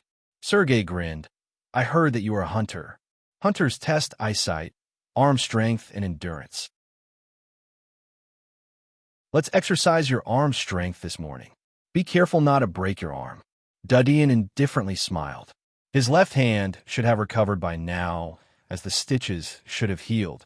Sergei smiled as he saw that Dudian didn't reply. "Do you know about frogs?" The first lesson is to stand upside down in frog posture. Bend your elbows at 90 degrees and keep your legs close to each other.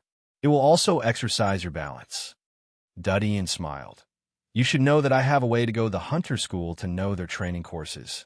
If you teach something different, then you know the consequences." Sergei's smile stiffened. "Then go and inquire about it." In his heart, he was secretly rejoicing. Fortunately, he was cautious, and the first frog stand he chose was in the hunter school. Dudian looked at him and did as he was told. Sergei sneered. "The best training time for an ordinary person who hasn't improved their physique is 1 hour and 20 minutes. Although it's your first exercise, you should at least do it for 3 or 4 hours." Dudian bent his elbows and said, "You can go and expand the training ground first." Sergei shrugged. "Don't be lazy. I'll keep an eye on you." Then he turned and left. A carriage arrived outside the castle while Dudian was training. There was a flag of the Green Consortium on it. An elegant middle-aged man got off the carriage. He was friendly to the maid at the door. The maid immediately went into the room to inform Nicholas. Nicholas was looking at the training ground from the window upstairs. He was startled when he heard the maid's report. He immediately went downstairs to greet the middle-aged man. "Hello." Nicholas smiled politely. "I'm Mr. Dean's butler, and you are?" The middle-aged man smiled. "I'm representing the Green Consortium. I'm here to visit Architect Dean. Is he inside?" "Architect?" Nicholas was startled. "It's not convenient for him at the moment. If there's nothing important, I can pass the message." The middle-aged man smiled. "It's an important matter. It's better to talk to him face to face. I can wait for him." Seeing him say this, Nicholas could only say, "All right, please." He led the middle-aged man into the living room and ordered the maid to serve him tea. I didn't expect Architect Dean to be so thrifty. After entering the hall, the refined middle-aged man glanced around and said with a smile, "If you don't have enough money, please tell our Green Consortium." Nicholas smiled. "Young master has always been thrifty. How would I dare to trouble the Green Consortium for a little money?" The middle-aged man waved his hand. "What trouble? As long as Architect Dean is willing to sell the new invention to the Green Consortium, we'll give in castle. It's a small matter." Nicholas was shocked. He used to mix with the aristocrats. He knew the identity of an architect. He didn't expect that Dean was not only an architect, but also an extraordinary one. Even the Green Consortium had to send someone to curry favor with him. He thought about the castle from top to bottom, but didn't see any item. Our young master hasn't finished his new invention. It's not too late to talk about it after he finishes. The middle-aged man looked at him strangely. He didn't expect Dean to be so lenient towards his subordinates. He even dared to meddle in the master's affairs. But he thought that Dean was an architect and was wholeheartedly focused on the invention. He was relieved, but his attitude towards Nicholas was a bit cold. He thought that if his butler was replaced by Nicholas, then he would have already scolded him. However, Green Consortium is willing to buy it in advance. The price will definitely satisfy Architect Dean. Green Consortium smiled. Even if it isn't done well, Green Consortium is willing to buy it in advance. The price will definitely satisfy Architect Dean. Nicholas had been a butler for many years, so his mind was sharp. He knew that the other party was disgusted when he saw the faint smile on the other's face. He didn't ask any more questions, but he was surprised in his heart. Did he think that the new invention wouldn't be bad? Where did this confidence come from? Or could it be that Dean had already finished the invention, but put it in the temple, and the Green Consortium got the news? Chapter 276. On the training ground, Dean was standing upside down in a frog-like posture. The fingers of his left hand were gently rubbing the sand on the ground. Although his left hand didn't have any feeling, but he could use his vision to replace the effect of his left hand's movement. By rubbing the sand, he could exercise the flexibility of his fingers. Although the effect wasn't as good as sculpting, but at the moment he was exercising the endurance of his arm. His fingers were idle. Even if there was only a little effect, it was worth it. The most difficult problem was that he couldn't determine the state of his arm. He couldn't even feel the movement of his fist, so he could only rely on visual assistance to exercise. But in a fight, he couldn't focus on the enemy's movements. How could he pay attention to his hand? Therefore, he had to train the feeling of the left hand into an instinct to be able to play a role. Like now, his left hand could cause damage to the door or cup. It was no different from a crippled arm. Time passed. Gray radiation clouds covered the sky. The light was gloomy. The season was about to enter the black snow season. Most of the monsters outside the giant wall had returned to their nests to hibernate. There were few monsters that came out to hunt during the black snow season. This season was also the peak season for hunters. They didn't need to worry about encountering the demon tide. It was easy to meet lone hunters. At the same time, it was also easy to meet lone dormant monsters.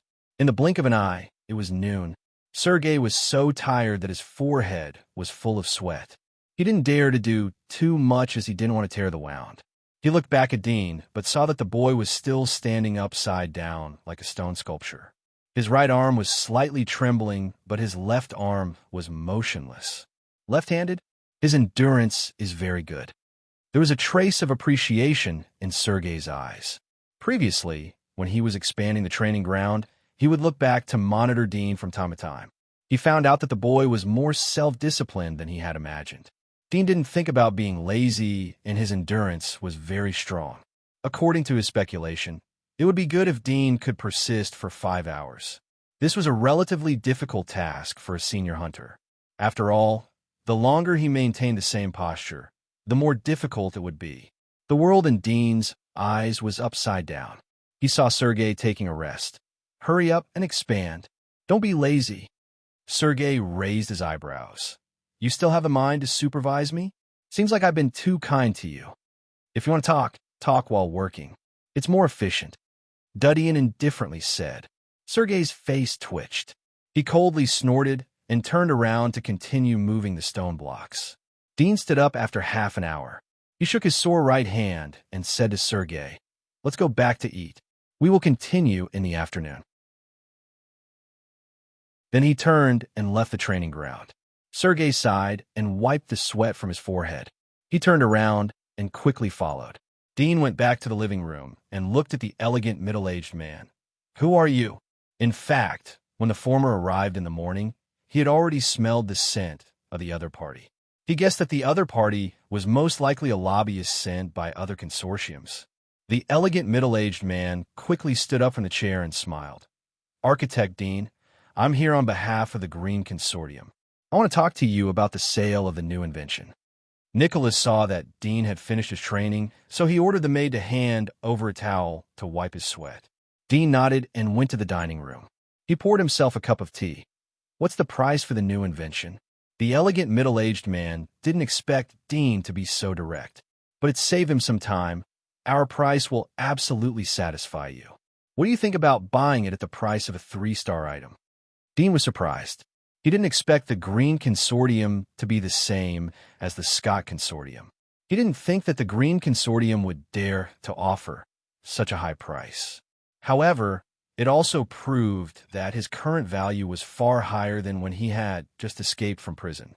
He had to spend a lot of time and energy to prepare 100,000 gold coins to rent the passage.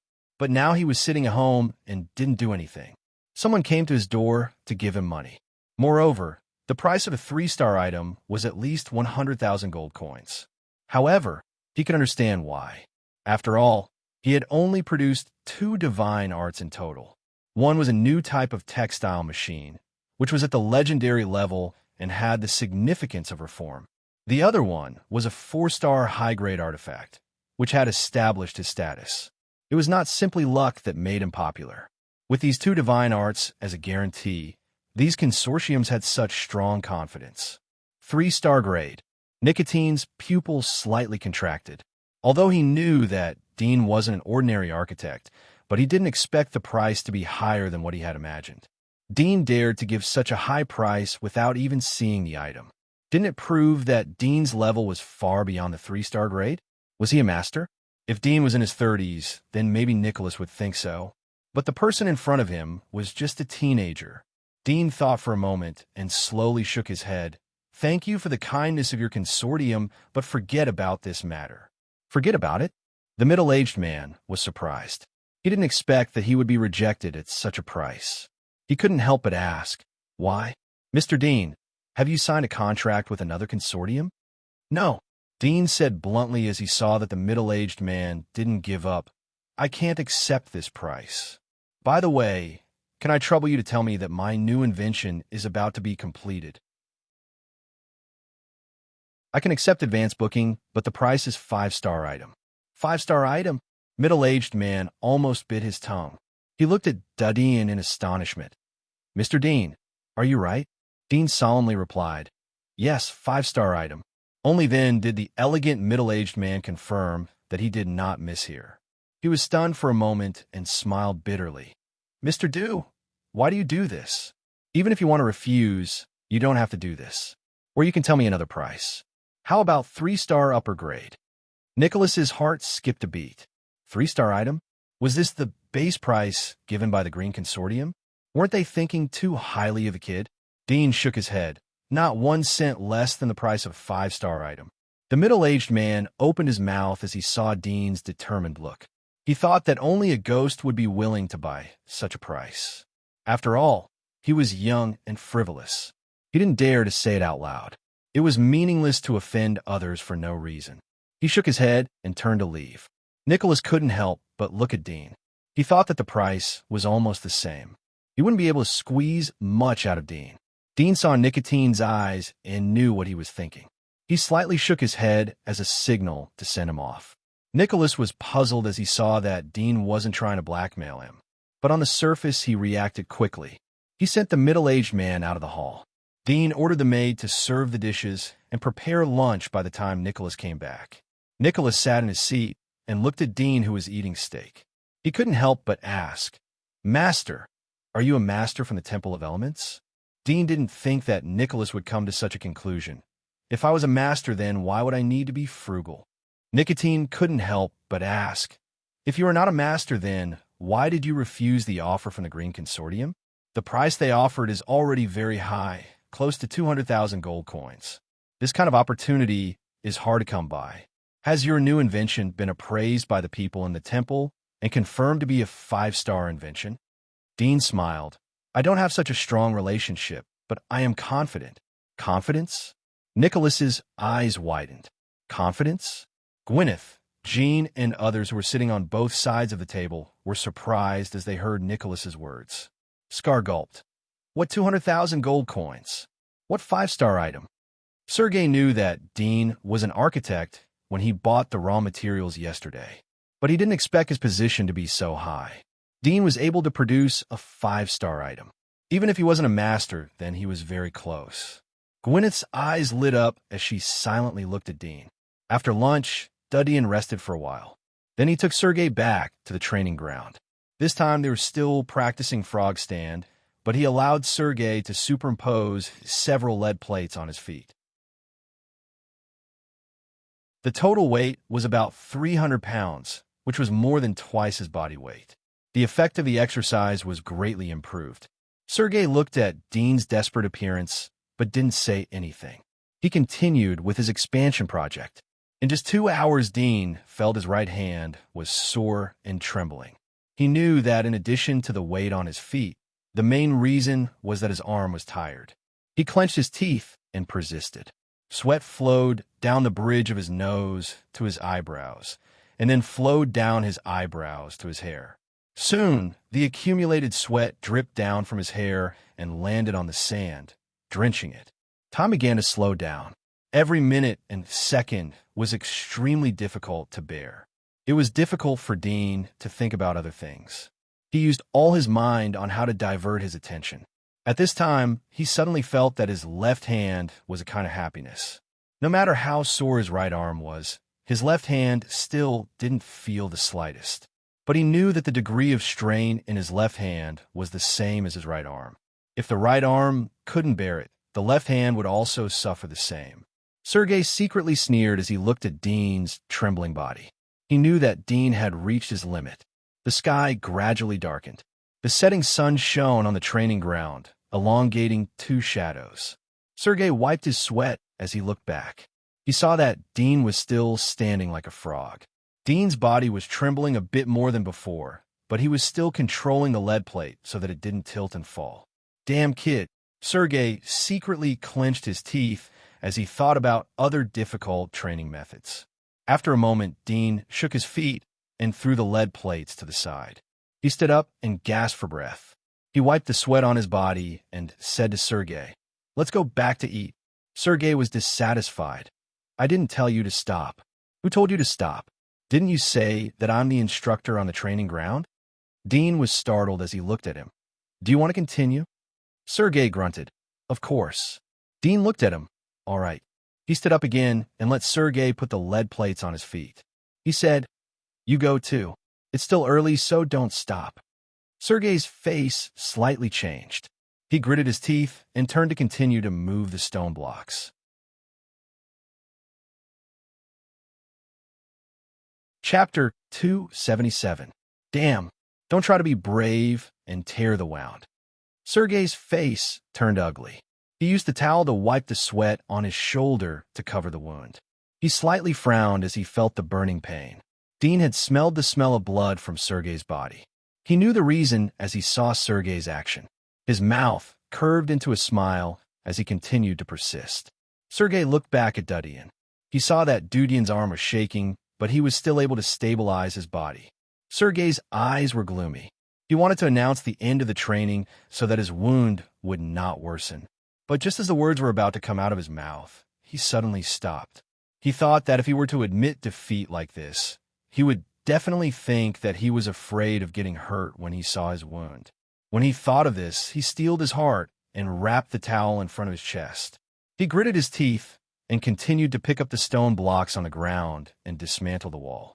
Dean saw that Sergey didn't say anything, but he didn't say anything and continued to hold his breath. After half an hour, Dean felt that his arm was reaching the limit. On the other side, Sergey's breathing was getting heavier. The white cotton towel was dyed blood red.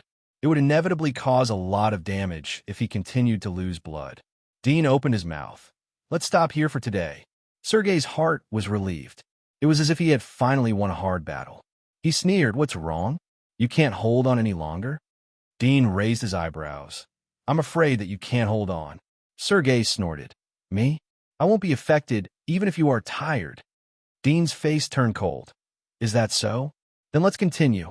"Let's continue." Sergey sneered. "Don't shake your feet too much. Be careful of the lead plate." Dean sneered but didn't reply. He clenched his fingers into the sand. He clenched his teeth and tightened his body. He silently hypnotized himself to forget the soreness and fatigue. Time slowly passed. Jean, Scar, Gwyneth, and the others stood at the window sill behind the castle.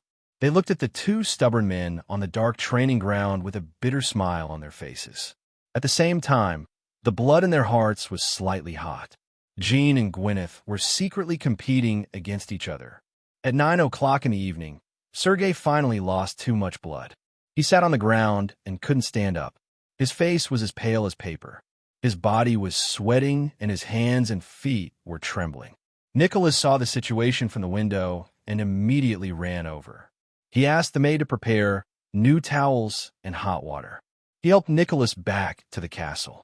Dean threw off the last lead plate on his feet and fell straight to the ground. His whole body was soft. Scar and Jean rushed over to help him up and sent him back to the castle hall. Nicholas took out the medical box to bandage Dean's wounds when Dean returned. Nicholas's clothes were soaked in blood. He was lying on the chair. His face was weak and dispirited. Dean sat on the chair next to him. His hands were still trembling. His arms were still in a 90-degree position.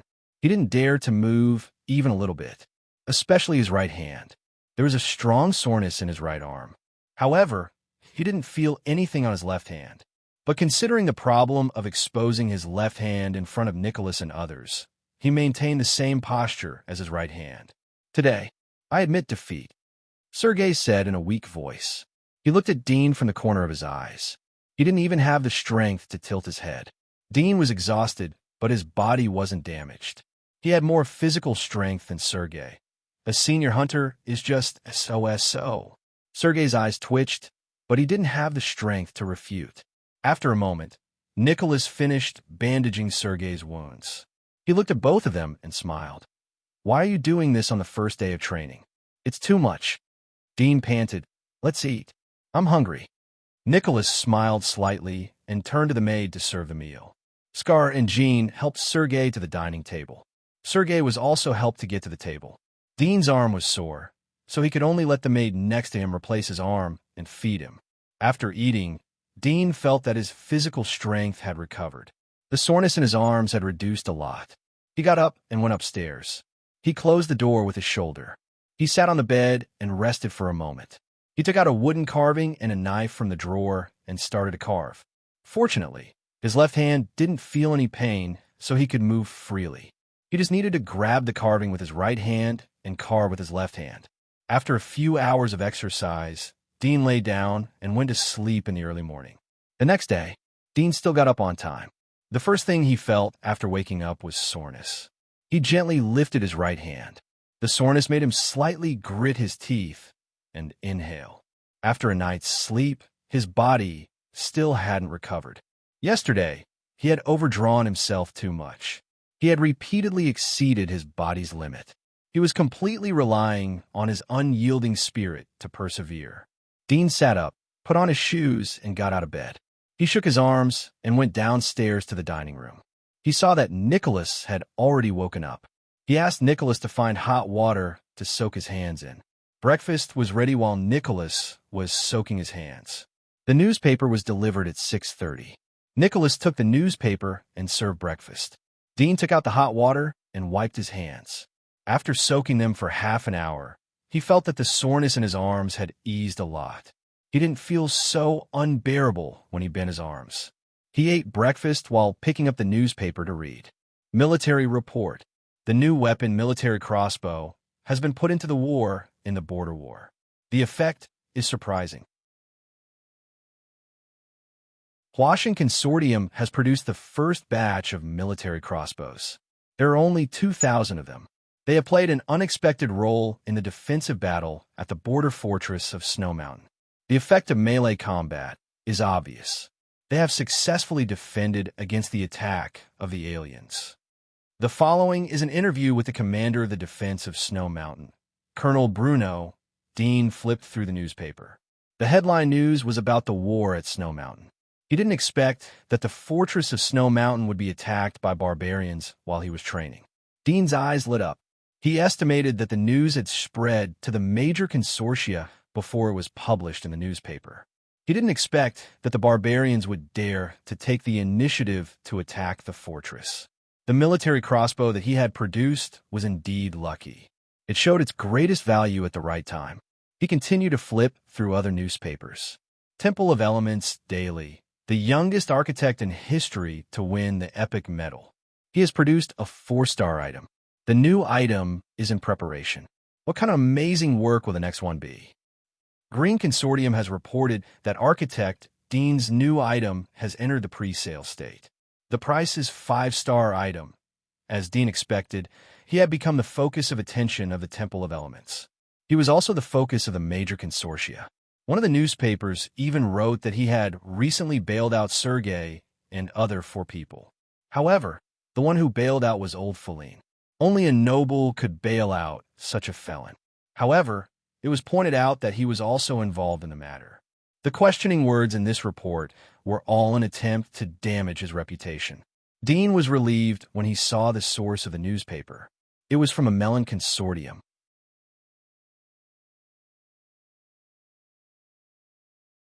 Chapter 278. The newspapers of Melon and Krulov Consortium directly satirized the price proposed by Dean. Words like arrogant, young, and frivolous, arrogant, and complacent were used to describe Dean. Moreover, with the idea of offending Dudian to the end, he even took the initiative to help Dudian in the newspaper. He commented that the reason why Dudian offered such a price was because he didn't put the master his eyes after getting the Times medal. He thought that his work could surpass the master's. Dean smiled indifferently as he read the newspaper. It was estimated that in a few days, the so-called surpassing master remarks would become his own words. No one would care about the truth at that time. Although he had expected it, he didn't think that the Krulov Consortium would be involved. Perhaps the reason was related to him bailing out Sergei. Dean sighed as he thought about Granita, who came to the castle and tried to invite him. It seemed that Granita was the one who coveted Sergei's beauty and wanted to rape him. He reckoned that Granita was very angry when she learned that Sergei was bailed out. When they first met, he felt that this woman looked familiar.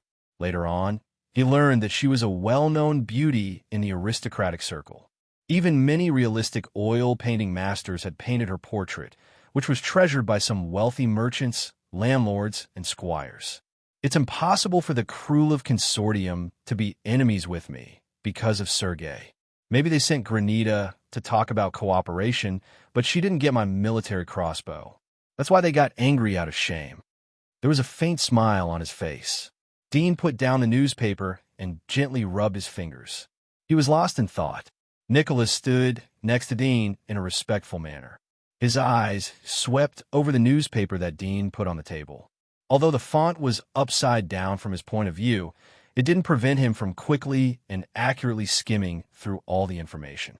His pupils shrank when he saw the words epic medal. He didn't think that Dean's identity in the temple would be so honorable. No wonder all the consortiums were paying close attention to him. They didn't hesitate to use the best layout for Dean. Nicholas's eyes flashed as he secretly looked at the boy. His fingers gently clenched in his sleeves.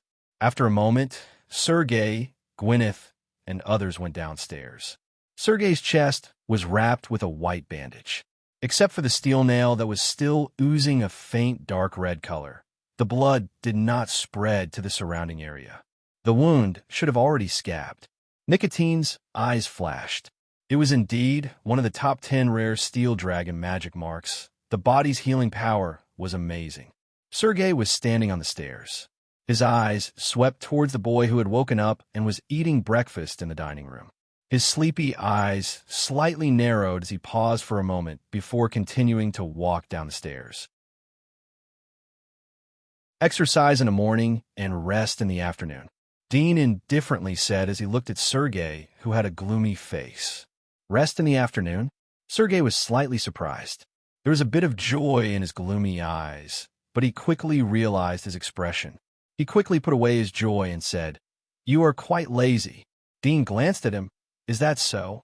Sergei's back felt cold as he looked at Dean's smiling eyes. He turned his head and pulled out a chair to sit down. He looked at Nicholas. "What are you doing? Where's my breakfast?" Nicholas's mouth slightly twitched. He turned to the maid next to him. "Bring the breakfast."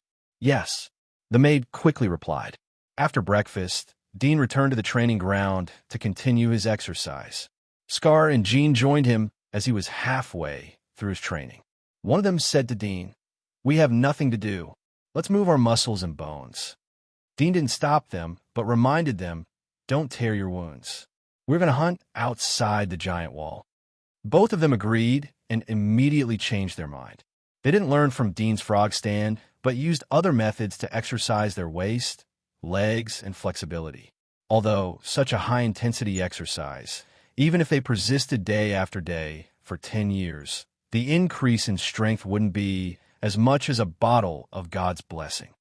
But through the exercise, they would be able to master all parts of the body. Moreover, they would be able to exert twice the results with half the effort in battle. Sergei didn't pay attention to Scar and Jean. For him, his obligation was to teach Dean. As for the others, he was too lazy to pay attention to them. In the blink of an eye, it was noon. The four of them returned to the castle. After lunch, Scar and Jin's stomach had almost digested the lunch. They went back to the training ground to familiarize themselves with the skills of the past. Dean asked Gwyneth and Sergei to move the steel to the basement. There were several basements under the castle. Some were used to store goods, while others were used to expand the alchemy room. Dean told them to leave after the materials were delivered. He warned Nicholas that no one should disturb him while he was working on the invention. Dean closed the door of the alchemy room. He used the wood that was already prepared in the room to carve the model of the generator parts. He used his right hand to hold the knife while his left hand held the wooden board. With the previous experience of exercising his left hand, Dean felt that the flexibility and control of his right hand had improved a lot, and he was able to carve with ease. Shortly after Dean entered the alchemy room, Nicholas, Gwyneth, and Sergei appeared in a remote room. Nicholas looked at Sergei. There was a trace of vigilance in his eyes as he looked at Gwyneth. Now the three of us are in the same boat. The two little guys on the first floor are cellmates with the kid. Their relationship is extraordinary. They are determined to follow the kid. The three of us have to unite in order to get rid of the kid and completely restore our freedom. Sergei looked at him with interest. "So, do you have a plan?" Nicholas looked at him. "We know nothing at present. It is a waste of time to make any plans. The first thing we have to do is to find out the details of the kid. As far as we know, the kid is not only a hunter, but also an architect of the Temple of Elements. From these two identities, we can infer that the kid's family was a commoner and relatively wealthy. But since the kid is a hunter, it means that his family doesn't have any power behind them. They have nothing to do with the nobles." Sergei chuckled. "I don't need you to analyze this." Nicotine's face turned cold as he mocked. "Is that so? Then tell me, what do you know? Didn't you go out with him the day before yesterday? Don't tell me that you didn't get anything." There was a trace of imperceptible coldness in his eyes. Sergei slightly sneered. "At least more than you know.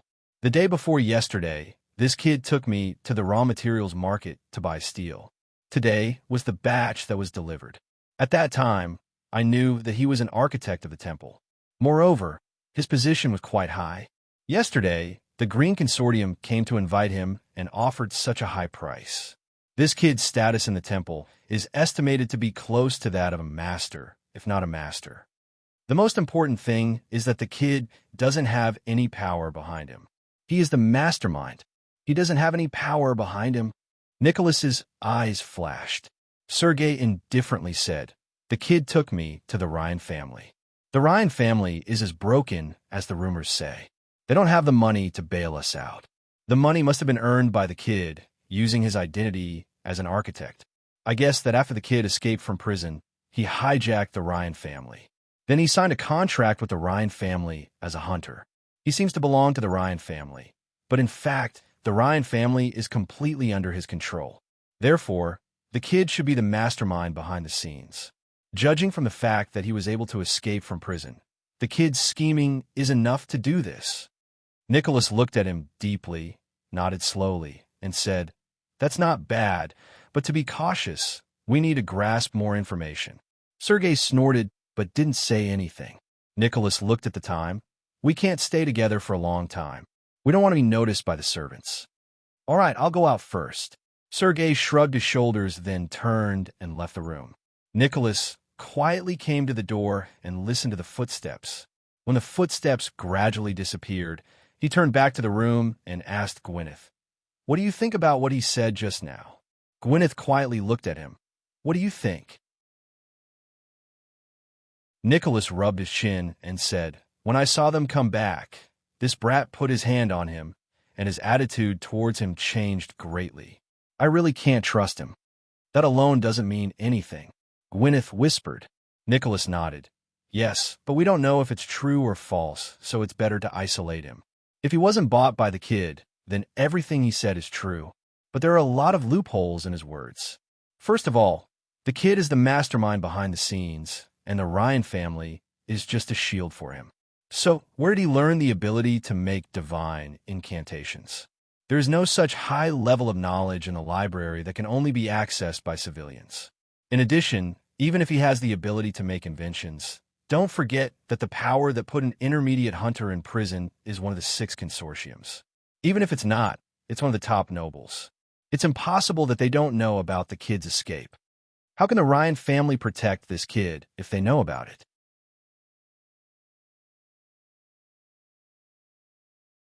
Chapter 279. Hearing her words, the corners of Nicotine's mouth curled up imperceptibly, and he said in a low voice, "We must first find out if he's been bribed by this brat. If he's been bribed, then this brat will use him to send us the wrong message, and we can also use him to send the wrong message to that brat." Gwyneth nodded. "I'll go out so as not to arouse his suspicions," Nicholas said as he opened the door and went out. Gwyneth's eyes lit up as she looked at his back. Temple of Elements. 13th Castle. 2 figures were sitting in front of a tea table drinking tea. There were a few newspapers next to them. The largest page of a newspaper was depicting a portrait of Dean. There was a smile on his face. He was full of gentleness and modesty. The kid hasn't produced a new invention yet, but he dares to offer a price of a 5-star invention. He is crazy. Abyssal glanced at the newspaper and slowly moved to Terrence's face. "I didn't expect that the little guy who wanted to be my assistant would reach this step." From his military crossbow, it could be seen that the new textile machine that the little guy made wasn't a stroke of luck. He does have some rare talent, but he is too proud. Terrence snorted. "Haven't we seen a lot of such geniuses?" He was complacent for a moment. He was young and arrogant. He despised everything. But in the end, he fell down and was more miserable than anyone else. He couldn't get up no matter how hard he tried. He was completely reduced to a mediocre person. At the end of the day, the more glory one obtains now, the more it will turn into countless sharp swords stabbing into one's body when one falls, making it impossible for one to recover. Ivis's eyes lit up. "You are right. But the kid seems to be very proud of his new invention. Even if it isn't a 5-star invention, it should be at least a 3-star or even a 4-star one. Otherwise, he wouldn't dare to boast like that. People who can come to this step have a little bit of brain. They won't be blinded by the current small achievements." "I hope so," Terrence said in a faint voice. But there was a trace of disdain in his expression. Ivissa didn't seem to see Du Dian's expression as he smiled. "If that's the case, then I have to congratulate you. Your wood element will have another master in the future. He might even surpass your record and become the youngest wood element master. It's a pity. If your hydraulic loom was manufactured a few days earlier, then it wouldn't have been a 4-star evaluation. It would have reached 5-star without any problem."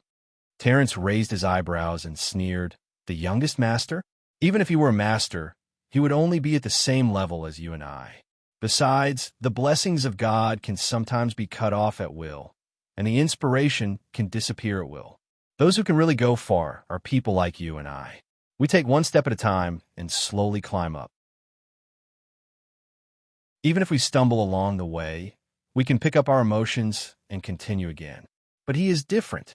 He has received such a special honor at such a young age.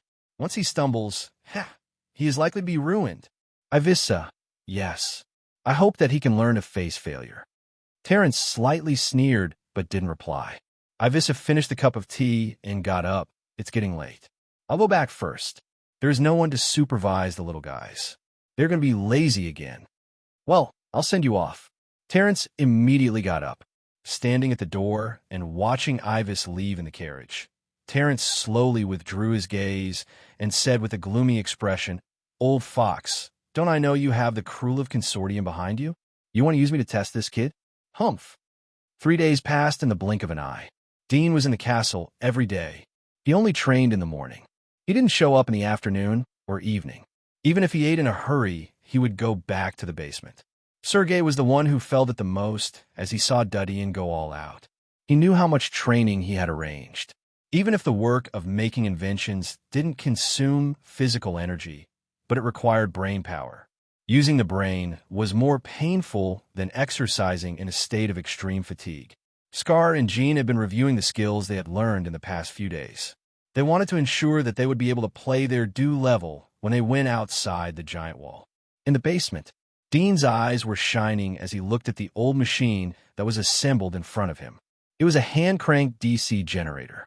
Compared to modern generators, it was much simpler. Nevertheless, it took him 3 days to make the parts from the mold to the furnace. From this moment on, he had mastered the power of electricity. If I hand it over to the Temple of Elements, it should be a legendary item. There was excitement on Dean's face. Legendary items were priceless. They could be sold for millions of gold coins. Only the top consortiums had the ability to buy them.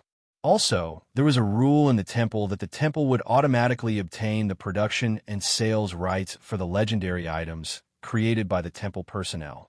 The points of the legendary items would also be used as rewards and supplements, as well as a bunch of other benefits. All in all, it was a compulsory binding. Although the temple had to share a piece of the pie, legendary items could still be sold for millions of gold coins. Because the significance of a legendary item was to dominate a field. However, Dean restrained the impulse. At present, the Temple of Elements had just entered the research state. The lightning rod was a guiding item, but it was possible to reach the level of a 5-star item. If he directly handed over the generator, then even if it was the most old-fashioned one, it would represent an extraordinary significance. It could even cause a response from the top level of the Holy Church. With Dean's current vision and understanding, he couldn't estimate what kind of chain reaction the generator would cause. Because of this, he intended to use it for the time being. He would wait for the right time to hand it over in the future. The advancement of technology is still too slow. At present, there is no product that dabbles in steam. It seems that I have to be the first stepping stone. Dean looked at the generator. His thoughts drifted to other places. After a moment, he moved the hand-cranked DC generator to the side. He took out another drawing and prepared to build a cannon. This hand-cranked DC generator has about 100 watts of power. Even the smallest electroslag remelting furnace wouldn't be able to move it. There is no movement from the Melon Consortium. There is definitely a secret operation going on. I have to improve my strength first. Dean gave up the idea of building a modern cannon. As for the power station, it was put aside in his mind. The more quiet the Melon Consortium was, the stronger the anxiety in his heart. Only by improving his strength could he have a basic guarantee. Time flew. 8 days passed in a flash. On this day, Dean came out of the basement to eat dinner. He looked at Nicholas. "Prepare some suitcases for me and send them outside the basement." Suitcases? Nicholas was surprised. "Is the invention finished?" Dean nodded. It took 8 days to finally build it. Sergei and others looked at each other as they saw Dean nod. They were surprised and full of curiosity. They didn't know what the new invention would look like. After dinner, Dean took the suitcases to the basement. He put the assembly parts on the ground into it. As for the huge pedestal and the barrel, he had to use a cloth to carry them. Nicholas and others were curious as they saw the huge metal tube on the ground. They were surprised. This thing was as rough as a chimney. How could it be called an invention? After all the parts were packed, Dean looked at Scar and Jean. "Sleep early tonight. We will go outside the giant wall from tomorrow onwards." Nicholas was surprised. "Aren't you going to send your new invention to the temple for evaluation?" Dean looked at him. "Have you ever seen such a rough invention? It's a special weapon for hunting monsters. I don't know if it's good or not. Let's test the water first." Nicholas choked. and couldn't say anything. Sergei was stunned. This thing is used to hunt monsters? With this tube? Gwyneth stood next to Dean and silently watched his every move. Dean almost spat out a mouthful of water when he heard Sergei's words. He thought that it was the era of cold weapons, so it was normal for Sergei to have such thinking. He said, "We will know when we use it. I don't know if it's good or not." Sergei's face was full of black lines. Do we need to use it to know? Dean looked at Sergei's speechless expression. He rolled his eyes and no longer paid attention to him. Dean dismissed everyone and went back to his room. He continued to carve with his left hand until late at night. The next day,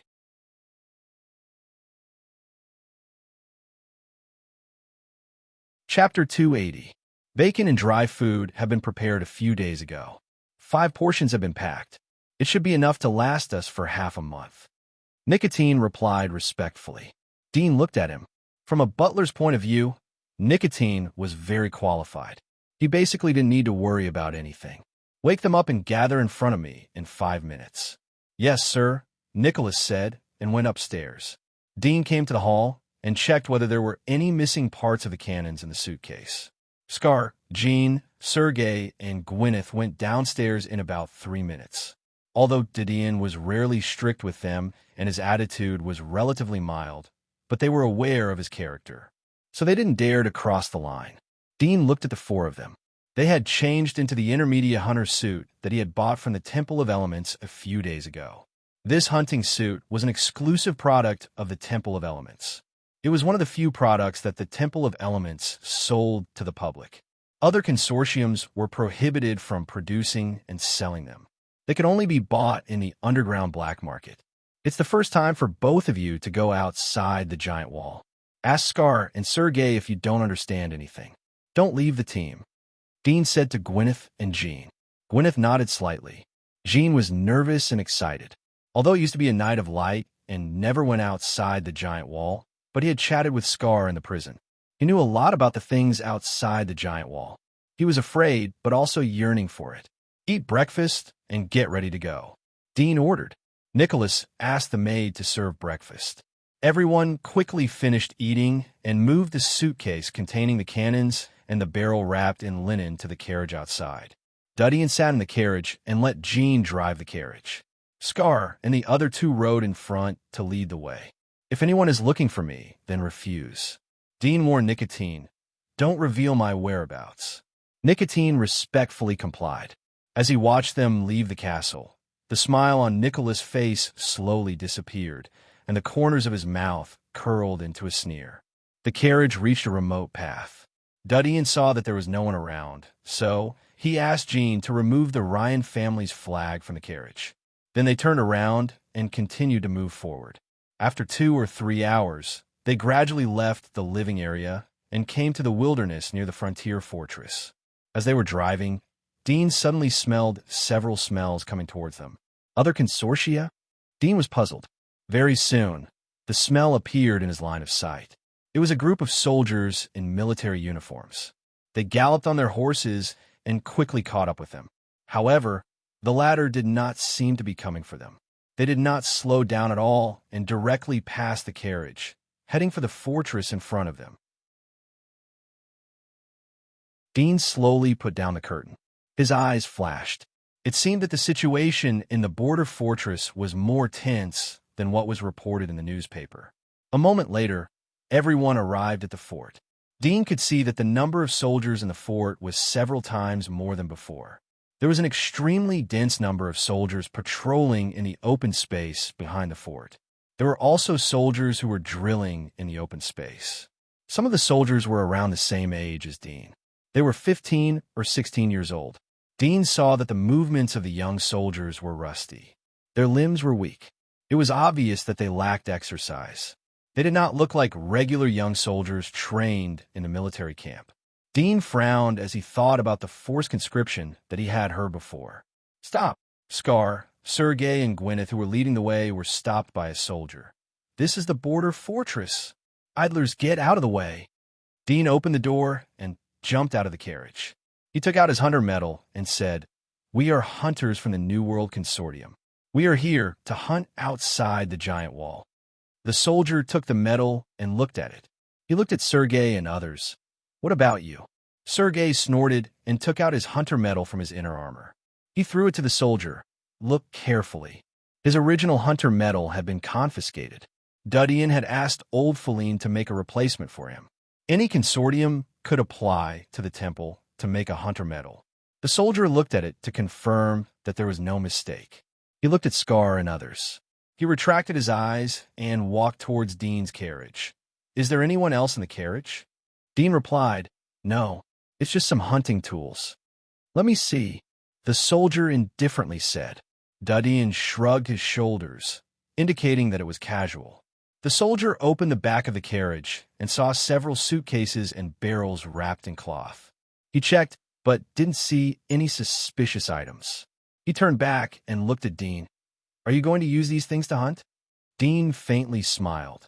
Do we need to report to you how we hunt? The soldier's face slightly changed. He turned back to the team and signaled his companions to open the gate. Dean returned to the car and passed through the passage of the fortress. Soon, he came to the outside of the towering fortress. Desolation filled his eyes. Scar and the other two continued to lead the way in the direction indicated by Dudian. After leaving the fortress, Dean lifted the curtain and saw some rough rivet hammers and knives scattered on the ground. There were some footprints and dried bloodstains on the grassy plains. It seems that there was a war here not long ago. Sergei looked around and calmly said. Gwyneth and Scar also noticed this. There was a bit of doubt in their eyes. Dean suddenly saw something. Stop the carriage. Jean quickly pulled the reins of the horse and looked back. Dean opened the door and jumped out of the carriage. He didn't pay attention to Sergei and others. He went straight to the grass a dozen meters away and picked up a knife. The knife was silver in color and the blade was stained with blood. The handle was engraved with strange carvings. He looked at it carefully and slowly frowned. He closed his eyes and recalled for a moment. He had gone in and out of the stronghold several times, and the soldiers on duty at the stronghold were equipped with weapons. Although they had short knives, they seemed to be slightly longer, and the handle was different from this one. He gently flicked the blade with his finger, producing a buzzing sound. He couldn't help but frown even more as he muttered to himself. What's wrong? Sergei asked in a strange tone. Dean recovered and he shook his head. Nothing. He put away the knife and returned to the carriage. Let's continue our journey. More than 2 hours later, everyone finally saw the giant wall. It towered like a mountain and covered the sky.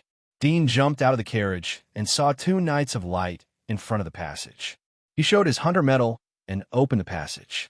Sergei and Gwyneth moved the battery into the passage. The 2 knights of light looked indifferent as they saw the things. They didn't come forward to check. They were only responsible for checking the things that were brought back from outside the giant wall. They were too lazy to care about the things that were brought out. Dean handed over the carriage and horses to the 2 knights of light. He took Sergei and others through the long passage. Sergei stopped halfway through the passage and looked at Dean. Don't you need to pray? Dean glanced back at him. I said, we don't believe in God. Sergei was stunned for a moment. He looked up at the engraved image of the goddess of the hunt. Her enchanting body and beautiful face were as moving as a witch in the shadow of the light. He bowed his head and silently saluted. He closed his eyes and prayed for a moment. Then he saluted and caught up with Dean. Dean pushed open the heavy iron door and glanced around. He didn't see any monsters, so he turned over and looked at the gunpowder boxes piled up next to the giant wall. There was a tarp covering it, so it should not have been soaked by the rain. Huh. Jean stepped out of the passage and looked at the world in front of him. Was this the scenery outside the giant wall? Gwyneth was also looking at the grass and trees outside the giant wall. Dean put all the suitcases together and opened them. He took out the parts and assembled them in a few minutes. There was a 2-wheeled rolling battery under the base of the cannon. The diameter of the barrel was 20 centimeters and the length was 160 centimeters. It belonged to the small primitive battery. Sergei, Gwyneth, and others were surprised and curious to see the strange weapon that Dean had assembled. Isn't this a catapult? Sergei was puzzled. but I don't see any elastic rope. Strange. Dean didn't answer his question. He said to the others, "Bring everything here and follow me." Sergei and others had noticed the gunpowder boxes that were piled up next to them. Sergei, who was curious, took advantage of the fact that Dean wasn't paying attention to him. He took out the powder from the edge of the box. He was puzzled when he saw the powder. "What is this, poison?" Sergei asked curiously while holding the 6 explosive boxes in his arms.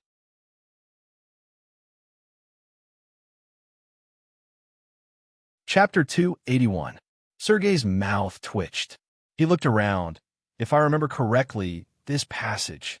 It seems to be the death passage that Huasheng Consortium rented. He glanced at Dudian. Dudian indifferently said, "It seems that you have a good memory." Sergei frowned as he saw Dudian admit to it. He tightened his grip on the gunpowder box. Scar, who was pushing the small cannon in front of them, looked at Dudian in astonishment. "Is this the death passage?"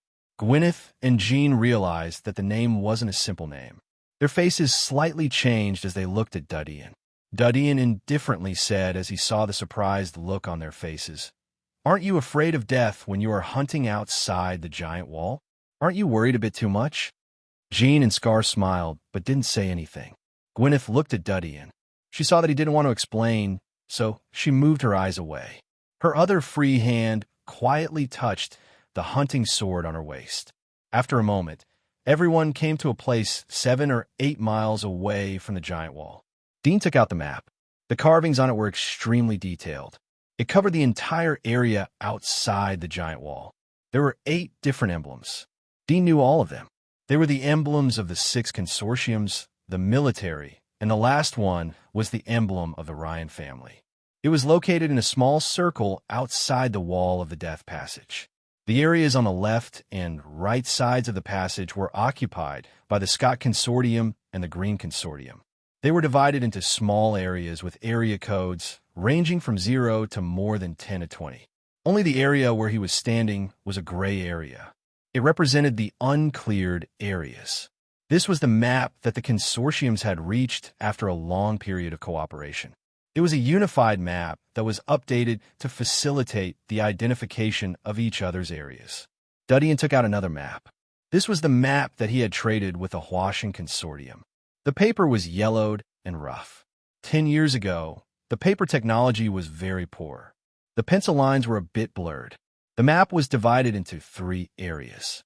The first area was about 40 miles away from the giant wall. Most of the monsters were level 12 to 25. Outside of the first area was the second area. It was about 70 miles long, and it was recorded that there was a bramble-mouth earth dragon. According to the Monster Encyclopedia, this was a monster that had reached level 37. Even senior hunters would turn around and run if they saw such a monster. There was no room for fighting. The outermost area was the third area that the hunters of the Huasheng Consortium had explored. There was no record, only a black X mark. Dudian had looked at this map many times. At the moment, he roughly determined his current location. There was a small lake about 4 miles to the left. There was a demon claw crocodile. It was a level 19 amphibious monster. It was one of the more famous monsters that were below level 20. It had excellent lurking ability and amazing night vision ability. It was a killer in the dark and lake. Even senior hunters would be killed by it. Once bitten, there was no armor that could defend. Dudian remembered that according to the map that was given by the Huasheng Consortium, he had stepped into the second area. However, he had encountered sized zombies and monsters below level 20. Moreover, the number was relatively small. When the senior hunters of Huasheng Consortium died, they were either ambushed by monsters when they entered the third region or killed in the second region on their way back. Now 10 years have passed. The first region marked on the map had long since disappeared without a trace. Either they were hunted by each other or they had migrated. In any case, the safety factor in the first and second areas was many times higher than 10 years ago. This was good news for others, but for Dudian it was a big pity. "Come with me." Dudian led the way to the lake about 4 miles away. He carefully sensed the movement in the surroundings. Sergei was leading the way. Sergei's steel dragon magic marks were one of the few that could withstand the sneak attack of the demon claw crocodile. Along the way, he didn't smell any monster lurking in the vicinity. After walking for about 3 miles, Dean still couldn't see the shadow of a lake in front of him. His heart felt strange. Did Huashan Consortium's map lie to him? But the year of the map didn't seem to be new. He thought for a moment and asked Scar to stop in place. Gwyneth and Jean were on standby. He called Sergei to keep up with him. He threw the gunpowder box on the ground and moved forward lightly. Dadian felt that there was a monster lurking in the grass. His muscles were tense. After all, his sense of smell wasn't a 100% detector. Soon, a large patch of short grass was exposed in front of the grass. It was a depressed basin, but the arc of the depression wasn't deep. There were aquatic weeds growing on top of it. There was a little water at the bottom of the basin. Du Jian's eyes narrowed as he touched the ground with his toes. He felt that the soil of the basin was a bit soft. He took a few steps back. Was this the lake from 10 years ago? 10 years had passed, and the lake had turned into a swamp? Sergei stood on the edge and looked carefully. His face slightly changed as he took a few steps back. He looked at Dadian. Move back. Dadian was surprised as he retreated in a hurry. But he didn't see any movement in the basin. What's wrong? Sergei's eyes were dignified as he pointed to a place more than 10 meters away. Look at the bottom of the branch. Is there an eye? Du Jian's heart skipped a beat as he looked at the direction of Sergei's finger. He saw a rotten branch in the water. The light couldn't reach the bottom of the branch. It was dark, but it didn't affect Du Jian's vision. There was a mottled emerald ball that looked like moss growing on the ground. Du Jian's eyes moved. I'll try. He bent down and picked up a piece of mud. He kneaded it into a ball and threw it towards the direction of the branch. Due to his long training as a shooter, his aim was much better. The mud ball hit the dead branch hard, and with a bang, some water splashed out. At the same time, the whole ground suddenly shook and turned 180 degrees, slowly moving into the other side of the basin. Dadian took a deep breath. He didn't expect that there would be a monster lurking in the lake. Moreover, the smell of the monster was very light. It was completely covered by the smell of the decaying water in the basin. Sure enough, Sergei looked at the figure that was twisting away. He looked at Dadian. It's a bit difficult to kill them, but they like to lurk and hunt. Once their camouflage is seen through, they will hide. They won't attack from the front unless they are too hungry. Dean's eyes flashed, so they are not particularly hungry. There are other monsters around that have become their prey, and it is likely that they live in groups. Sergei was startled, as he didn't expect Dean to speculate so many things. He looked at the teenager and nodded. There is a possibility. However, it doesn't mean that the monster is weak. It is likely that it was killed by a sneak attack. There are some monster hunters that can ambush and kill monsters that are 7 or 8 levels higher than themselves. Dadian nodded. The attack weapons of the monsters were far more advanced than fur and scales. For example, the armor they were wearing was mainly used to isolate radiation and provide a small amount of protection. However, the armor would be easily torn apart by the claws of the monsters which were around level 20. Even steel plates would be pierced. The only way to save their lives was to avoid the attack and kill the monster first. We'll hunt here. Dadian glanced around and made up his mind. Sergei was startled. Dadian turned back and looked for Gwyneth and others. There's a water source nearby. We'll set traps to hunt them. Gwyneth, your speed should be faster than us. You'll be responsible for luring the monsters once the traps are set up. Gwyneth frowned as she looked at Dadian. Dadian also looked at her. Gwyneth slowly retracted her eyes, but didn't say anything. How do we set up traps? Jean was puzzled. Dadian opened the gunpowder box. Let's dig a hole and bury these. They were startled. The taciturn Gwyneth frowned and said, if I'm not mistaken, this is the powder of sulfur powder and other ores. It can only be poisoned by monsters. Why are you burying in the ground? Dadian said, this is a weapon, not a poison. You just have to do as I say. They looked at each other. Were these powders weapons? Were the weapons buried in the ground? But they didn't say anything as they looked at Du Jian's determined face. Sergei and Dadian discussed together and chose a place to dig a pit. They buried boxes of explosives in it. It didn't take long for the sky to turn dark. The traps were set up. Dudian took Sergei and others back to a place far away from the ruins. They used a few pieces of concrete to build a shed. They ate dry food to conserve their strength. Jean looked at the darkness around them. He felt a bit creeped out. Will there be monsters crawling over at night?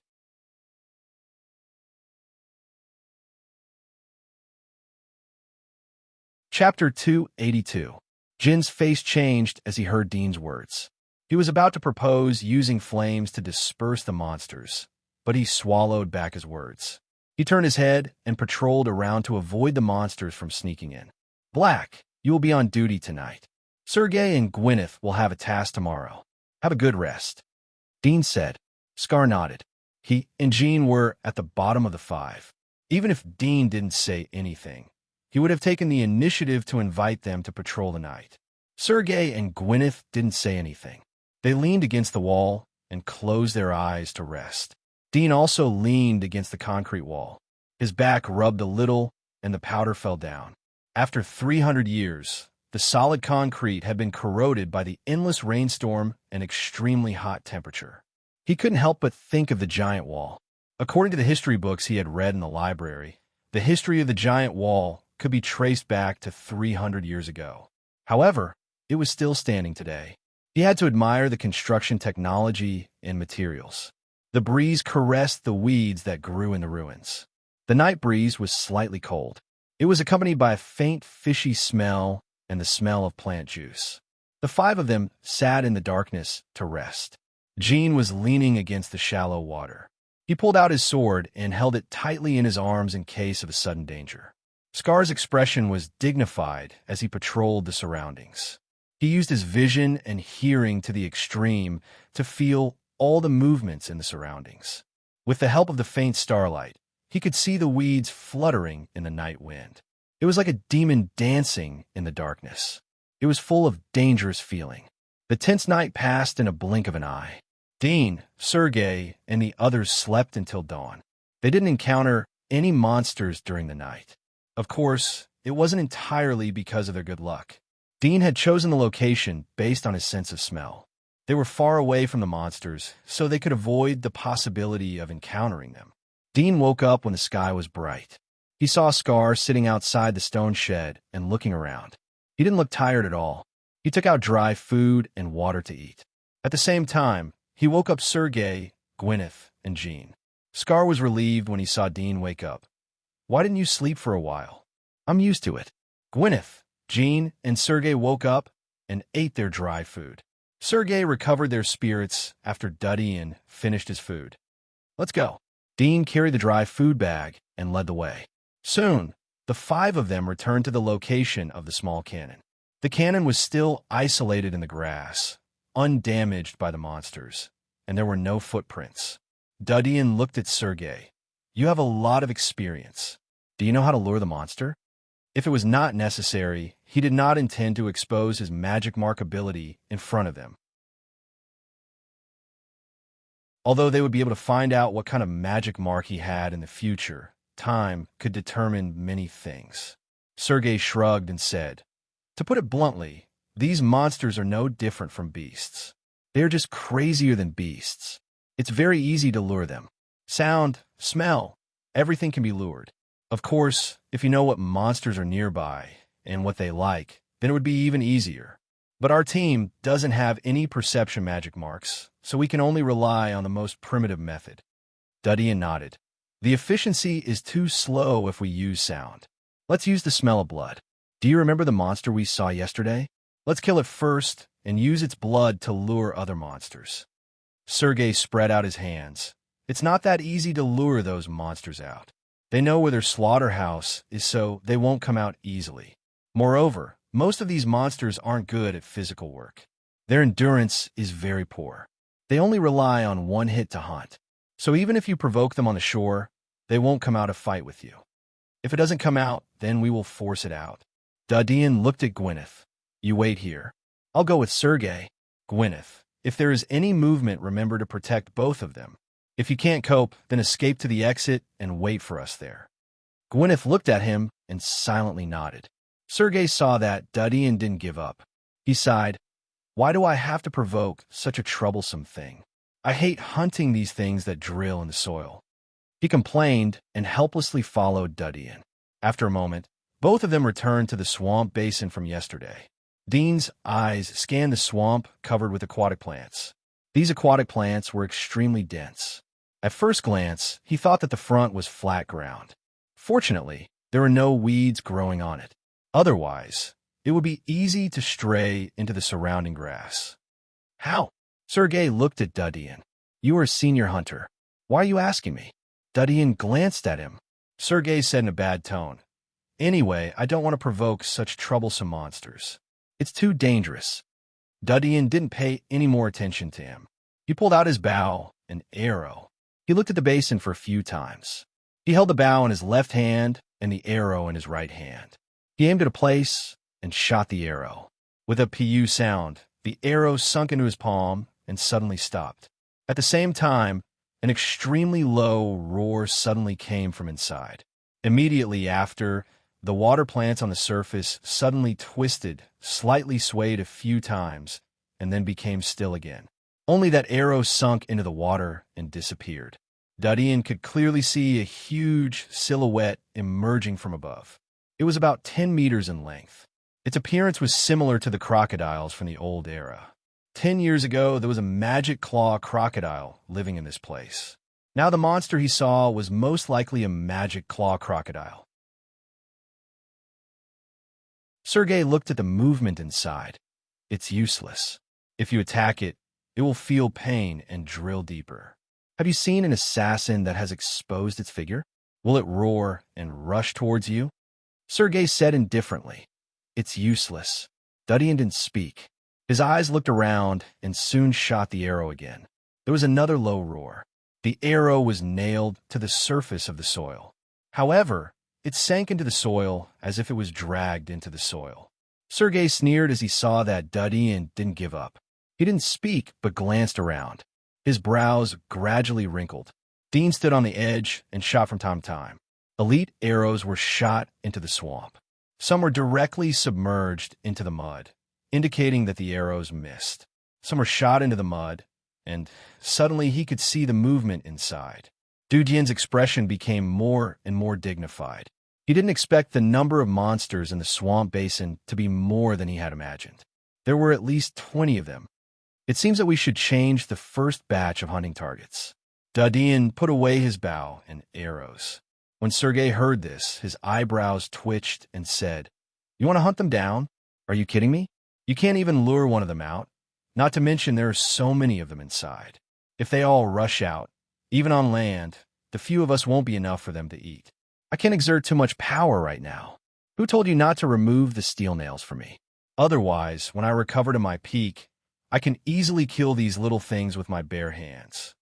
"Don't brag," Dudian interrupted him. "Let's go back and inform Gwyneth and the others to prepare for the hunt. Let Gwyneth come over and wait for me to lure the monsters to the previous location." Sergei replied, "Haven't you been luring them for a long time? But you haven't lured them yet." "Who said that I was luring them?" Dudian glanced at him. "Why are you being so long-winded?" Sergei snorted. "All right, I'll see how you're going to lead me. I'll tell you in advance that I won't accompany you to death if you mess things up." Then he turned around and walked away in big strides. After he left, Dean retracted his gaze from the basin. He took out his sword and cut the yellowing weeds next to him.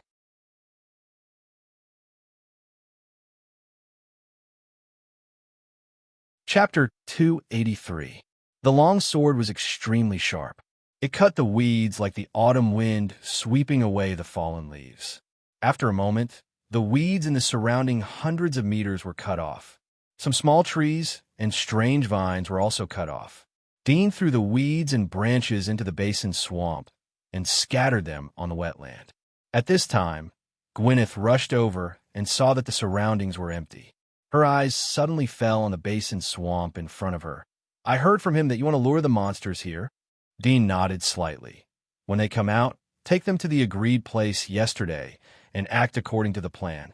Gwyneth frowned. "But how are you going to lure them out?" "It's simple." Dean sighed in his heart as he took out a match from his pocket. If he had prepared a few barrels of kerosene, then the effect would be twice the result with half the effort. The match was ignited. Dean grabbed a handful of tangled weeds and ignited it. When it was almost burned, he threw it into the weeds in the basin swamp.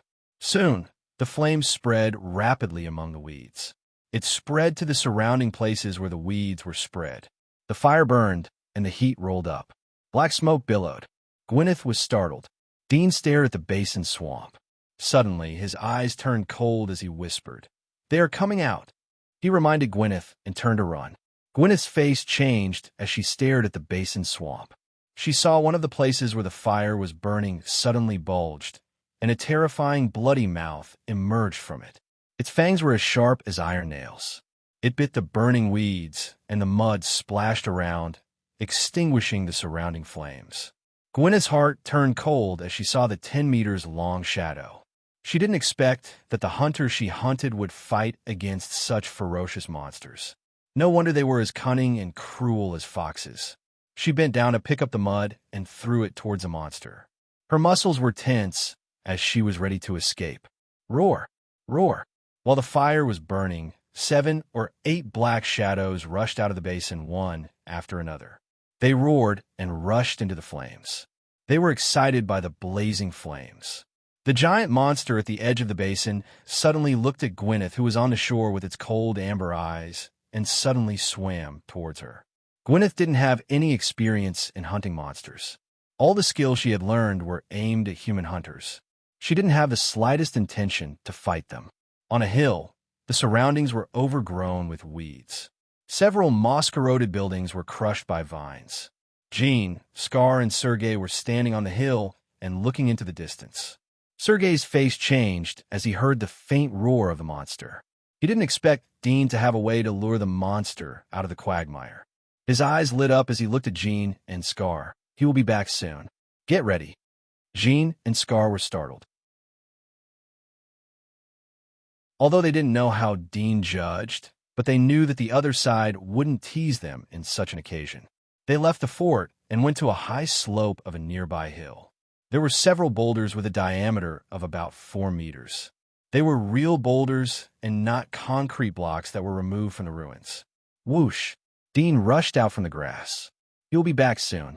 There was a trace of expectation in Dean's eyes as he quickly ran towards the hill in front of him. Suddenly, his footsteps stopped. There was a trace of confusion in his eyes as he looked at the left side. There was a moist smell coming from the mud. Was it moving? Is there another monster lurking in the vicinity? Dean was startled. He didn't even notice it. The smell of the monster was like mud, so he didn't pay attention to it until the smell was moving slowly. He knew that when he smelled the smell, it meant that the monster carrying the smell had moved to a farther place. The speed at which the smell diffused was far behind the monster's actual speed of movement. He looked back at the road he came from. His eyelids twitched. There was a very bad premonition in his heart. He stayed in the same place for a few seconds. Then he turned around and ran towards the hill. He saw that Jean and Scar were ready to ambush him. He looked at Sergei. "You go and help Gwyneth to escape. I have a bad premonition. Perhaps there are too many monsters." Sergei didn't ask how Dean lured the monsters. He said in a dignified tone, "I also have a feeling of trepidation. My hunting intuition tells me that there are other hunters ambushing us, or there is something terrible among the monsters that you lured." Dean took a deep breath. "Go. Follow the second set of methods I told you." Sergei stared at him but didn't say anything else. He turned around and slid down the hill. He ran into the grass. Dean was in front of the cannon. He loaded the black shells that were smelted from the linen bag into the cannon. The remaining gunpowder in his basement was enough to make 3 mines. He didn't make too many in bulk. The main purpose of this trip was to test the destructive power of the cannon. Whoosh! At the end of the grass in front of him, a black dot suddenly appeared. It was Gwyneth, who was running for her life. Behind the girl were 3 shadows that were more than 10 meters long. They looked like gigantic crocodiles. Their bodies were flat on the ground, their limbs were short, and their grip was strong. With their sharp jaws that could move 180 degrees, they could break most of the necks of their prey. On their backs were tiny cuticle armors that were evenly distributed and arranged like artworks. firmly protecting their backs and necks against the sharp claws and saw teeth of most monsters of the same level. It was a demon-clawed crocodile. It was a terrifying level 19 monster. Dean was holding the match in one hand and the cannon in the other. He was adjusting the direction of the cannon. In the open space in front of the hill, there was a cross arranged with weeds, which was the sign he gave to Gwyneth. The muzzle was aimed at the center of the cross. Boom, boom, boom. The demon-clawed crocodiles weighed several tons as they trampled on the ground. The grass was blown away by the wind. Gwyneth jumped and jumped in the weeds. The dense weeds didn't seem to be an obstacle for her. She ran in a straight line. The nails on her arms, shoulder blades, and ribs were shaking as she ran.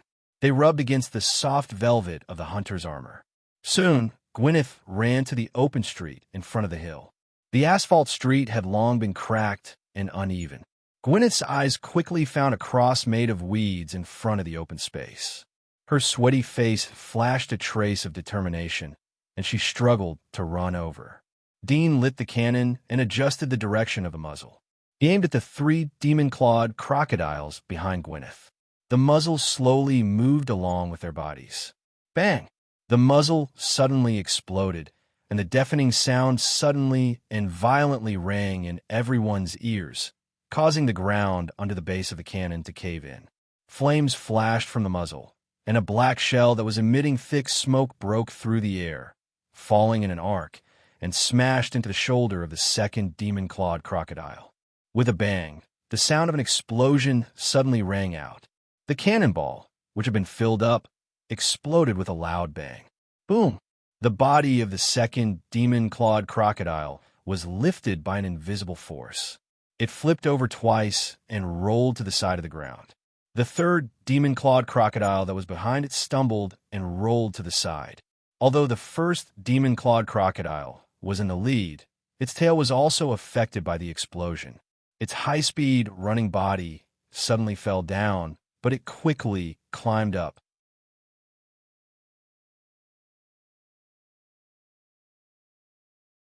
Chapter 284. Gwyneth, who was running in front, was also scared. Her cheeks were pale and bloodless. When she ran through the grass cross, she didn't look back at the monster behind her. Instead, she looked up at Dean on the hill. She had great doubts and curiosity about Dean's plan. She also wanted to see how the latter would use the strange weapon to fight, but she didn't expect to see an unforgettable scene of horror. After firing the first shot, Dean didn't stop. He quickly inserted the second shell, ignited the fuse with a match, aimed at the first demon claw crocodile that was only slightly injured, and fired again. Bang! The black shell rushed out with thick smoke. After the first error, Dean had already mastered the distance error. The arc of the second shot fell straight to the first demon claw crocodile. As soon as the magic claw crocodile crawled up and chased after Gwyneth, it was hit by the second shell that fell from the sky on the back of its neck. With a loud bang, its running body rolled out in the thick smoke. Its body twitched and swayed as it slowly climbed up. Blood flowed down from its back and fell to the ground along the natural fine lines between the armor, soaking the soil. Seeing this, Dean quickly pulled out the arrow and put it on. Next to the cannon, he had already prepared 2 quiver of arrows. One was made of fine iron, and the other was filled with lead arrows filled with mercury. He directly put the mercury lead arrow and aimed at the eyes of the crocodile. With a whoosh, the arrow shot out and accurately hit the part that Dean was aiming at within the range of 150 meters. Puff! The arrow pierced the demon claw crocodile. It screamed in pain and shook its head violently. Gwyneth looked back and was relieved. Her eyes fell on the third demon claw crocodile. It was knocked down by the second demon claw crocodile, but it had already climbed up and chased after them. Whoosh! Gwyneth turned and ran around the hill. She knew that once she ran out of the range of the hill, she would be out of Dean's shooting range. She could only rely on herself to kill the demon claw. Dean aimed the arrow, and the arrow flew out at a fast speed. Bang! The arrow hit the raised cuticle of the head of the demon claw crocodile that was moving at high speed. The mercury lead arrow exploded, but it didn't pierce the armor on the skull. Dean quickly put the second arrow and continued to shoot. Arrow after arrow steadily shot towards the demon claw crocodile. When the seventh arrow was shot, an arrow finally hit the eye of the demon claw crocodile. The pain made it roar and grimace. Dean, Gwyneth, and the others were relieved. Suddenly, a burst of screams came from the distant grass. It seemed to be the roar of the magic claw crocodile. Gwyneth, Scar, and the others were startled. Dean looked at the grass and suddenly thought of the smell of the soil that he had smelled before. This smell was a little different from the general smell of the soil. There was a faint fishy smell like the smell of rotten organs. At this moment, this smell was mixed with the smell of blood. It was accompanied by the wind from the grass and floated into the nose. The place where the smell was volatilized was the place where the screams sounded. Dean's face slightly changed. He suddenly thought of a possibility that his thinking was wrong. Although these magic claw crocodiles evolved from wild beasts and still retained the habits of wild beasts, they were undoubtedly 100 times fiercer than wild beasts. He had previously provoked them on the shore, but they were not angered. It was not that they were unwilling to consume physical energy to chase prey, but there were other things on the shore that made them afraid to go ashore. At the moment, this thing had appeared. When he had used the flame to force the demon claw crocodile out, this thing had quietly lurked out to hunt. Dean took a deep breath and said to Gwyneth, "Come up. Don't stay there." Gwyneth recovered from the roar. She looked up and saw Dean's anxious expression. She hurried to climb up the hill. Dean had loaded the last shell into the cannon as Gwyneth climbed up the hill. He stared at the grass in front of him as he felt the faint smell of rotten organs. He saw that the smell was mixed with the smell of blood. The smell of rotten organs was mixed with the smell of blood. The smell of rotten organs was mixed with the smell of soil. It stayed in the same place without any movement. Is it eating? Dean didn't dare to relax. He stared at the grass in front of him. Occasionally, he glanced at the 3 seriously injured demon claw crocodiles. He saw that they were still roaring in pain. They were shaking their bodies and gathering towards the hill. "Do you want to make a move?" Jean asked in a trembling voice. He had never faced such a ferocious monster. When he was a Knight of Light, he always despised these hunters who wandered outside the giant wall. He didn't expect these hunters to live in such a dangerous and terrible place. They had to deal with such cruel monsters all day long. Dean stared at the grass in front of him. He slowly shook his head. Suddenly, he felt that the surroundings were quiet. He quickly glanced at the 3 demon claw crocodiles under the hill. His pupils shrank. He didn't know when the 3 demon claw crocodiles had stopped roaring in pain. They gathered together and shivered. Their heads shook left and right. They looked at the grass on both sides of the open space in horror. If he didn't see it with his own eyes, it would be hard to imagine that such a behemoth would have such a timid and helpless posture. Dean's hair stood up. He vigilantly glanced around. His eyes swept to the left side at 3 o'clock. He caught a glimpse of something. Suddenly his blood surged. He saw that the weeds were quietly pushed aside. There was a giant creature that was nearly 30 meters long. Its body was like a snake. It had 4 short limbs. It was like a demon claw crocodile. However, its limbs were sharper than the demon claw crocodiles. Its claws were extremely long. The most terrifying thing was that it had 2 heads. Double-headed snake lizard. Dean's heart was beating wildly. It was a level 27 existence. One must know that the Black Weaver that he had hunted with Glenn was only a level 26 hunter. Even so, Glenn was almost injured. Glenn's skill wasn't weaker than Sergei's.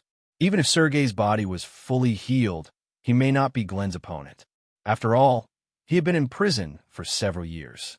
His fighting ability was rusty. It turned out to be this thing. No wonder it dares to hunt demon claw crocodiles for food. Dean tightly grasped the cannon and stared at the creature. Jean and Scar also noticed the double-headed snake lizard lurking in the grass. The latter's nearly 30 meters long body was like a prehistoric beast. Jean was so scared that he almost cried out. The 3 demon claw crocodiles under the hill uneasily retreated. They looked around and issued bursts of low growls. But this low growl may not be a demonstration. It may be to summon companions. Dean was standing on a high hill. He could clearly see every move of the double-headed snake lizard. He found that his heart was nervous and afraid. At the same time, there was an inexplicable excitement. Whoosh! Suddenly, the double-headed snake lizard rushed out from the grass. This attack was like a tiger escaping from a rabbit. The winding and curved body was launched out like a spring, like a black arrow shooting towards the three magic claw crocodiles. After landing, its four limbs quickly crawled. In less than a second, it crossed more than 150 meters distance and pounced in front of the three magic claw crocodiles. Its momentum was as fast as lightning. Dean's pupils shrank. This was the terrifying outbreak of a predator among the monsters. The three demon claw crocodiles roared in horror as they saw the double-headed snake lizard. They swung their tails and opened their bloody mouths to bite. The two heads of the double-headed snake lizard were extremely flexible. They quickly swayed from side to side and easily resolved the first wave of counterattack of the demon claw crocodiles. The two huge snake heads bit one of the demon claw crocodiles. One bit on the neck and the other bit on its forelimbs. When the demon claw crocodile opened its big mouth to bite the neck of the snake head immediately shrank back and swayed left and right to attract the attention of the demon claw crocodile.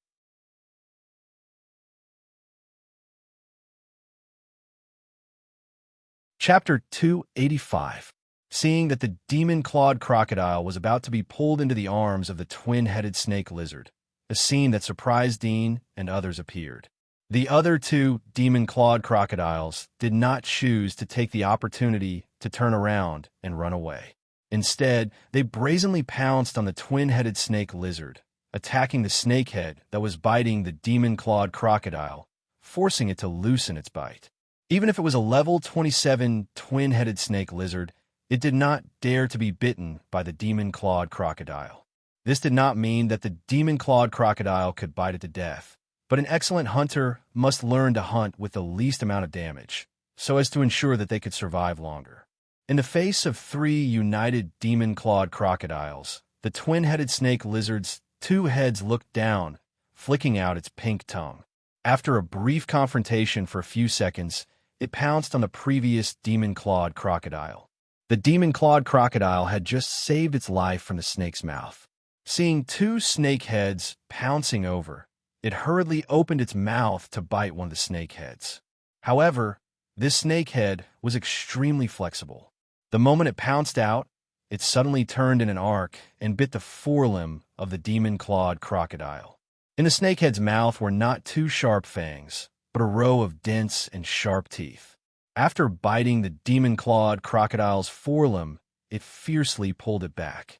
At the same time, its body twisted, rolling and sweeping toward the three demon-clawed crocodiles, immediately disrupting their formation. With a bang, the thick snakehead whipped one of the demon-clawed crocodile, forcing it away. The two snakeheads launched a swift and violent attack, biting and tearing the body of the demon-clawed crocodile. At the same time, its body wrapped around the demon-clawed crocodile's head. The entanglement became tighter and tighter. Its tail kept moving like a thick snake whip, whipping the other two demon-clawed crocodiles that rushed to help.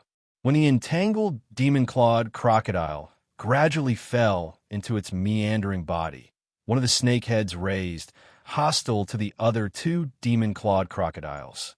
The atmosphere was extremely tense. The two demon-clawed crocodiles seemed to realize that their companion could not be saved. They gradually lost their fighting spirit and uneasily retreated slowly.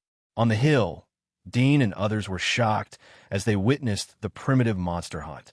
When he saw the entangled body of the demon-clawed crocodile being swallowed by one of the snake heads, Dean sobered up and immediately moved the muzzle to the winding body of the twin-headed snake lizard. He did not continue to wait and quickly ignited the line of fire. After a short silence, there was a loud bang. The shell flew out and bombarded the twin-headed snake lizard that was entangled with the demon-clawed crocodile. Boom! With a loud explosion, The body of the twin-headed snake lizard was blasted into a thick smoke. Its skin was torn, and its flesh was torn, and its scales were falling. Dean stared at it and suddenly frowned. After the thick smoke, the two-headed snake lizard was badly mutilated by the cannonball, but its body was still tightly wrapped around the demon-clawed crocodile. The cannonball didn't cause any serious injuries, let alone repel it. Instead, after eating the cannonball, its body shrank more tightly. Dean loosened his grip on the cannon and once again held his bow and arrow. He aimed at the target. "Be careful." Gwyneth, who had climbed up the hill, saw Dean's action. She whispered at this moment, "Don't attract its attention, or we won't be able to outrun it." Dean naturally knew this, so after putting the arrow, he did not immediately shoot, but lurked and waited. The sudden attack made the twin-headed snake lizard a little nervous.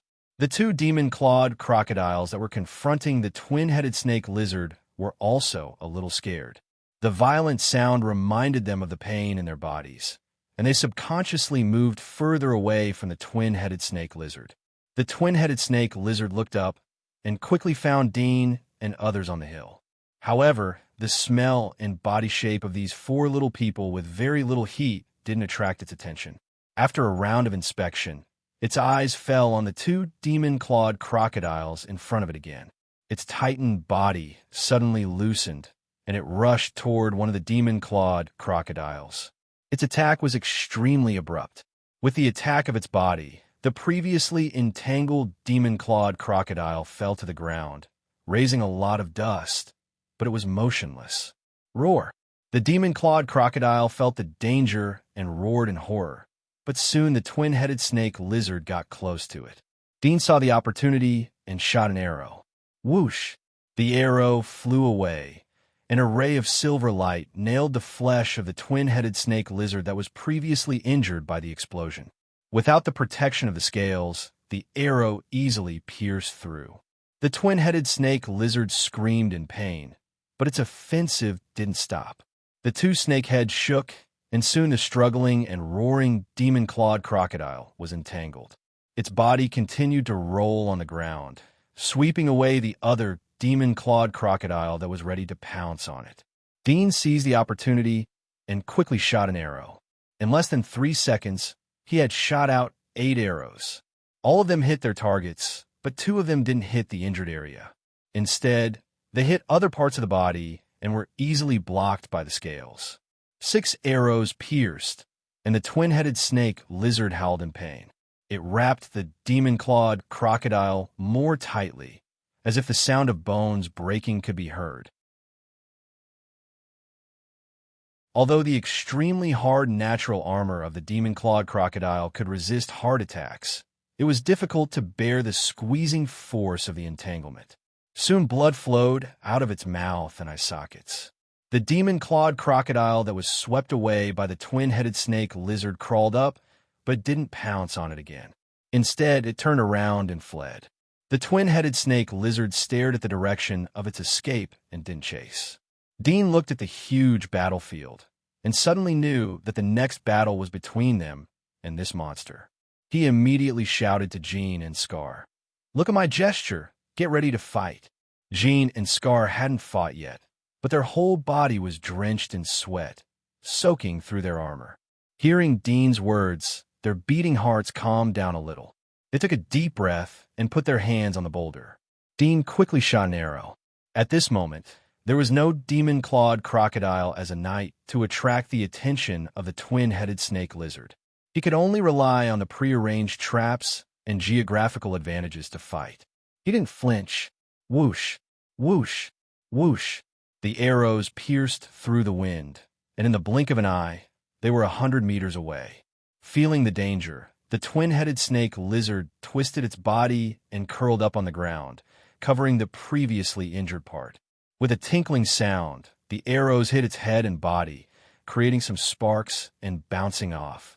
However, the arrowheads were broken by the impact, and the mercury inside splashed out like silver teardrops, sliding into the gaps between the scales. Dean stopped when there were only 2 arrows left in the quiver. It was not that he intended to use the 2 arrows for anything, but it was a habit to keep a hand in case of emergency. The twin-headed snake saw that the arrows had stopped, so it roared and crawled toward the hill. "Attack!" Dean shouted. Scar and Jean quickly pushed the boulder. Rumble! The boulder rolled down the slope of the hill with great momentum.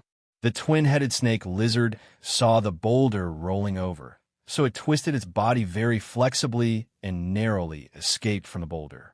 At this time, Scar and Jean had moved the second boulder and pushed it down. The twin-headed snake lizard was blocked under the hill. Dean frowned as he saw this scene. The speed of the boulder rolling was too slow. There was no hope of hurting the double-headed snake. Gwyneth also saw this. Her face was pale as she looked at Dean. "We should withdraw. We won't be able to leave if it comes up." Dean whispered, "Don't worry." Gwyneth's face turned ugly as she stared at the boy who was almost the same age as her.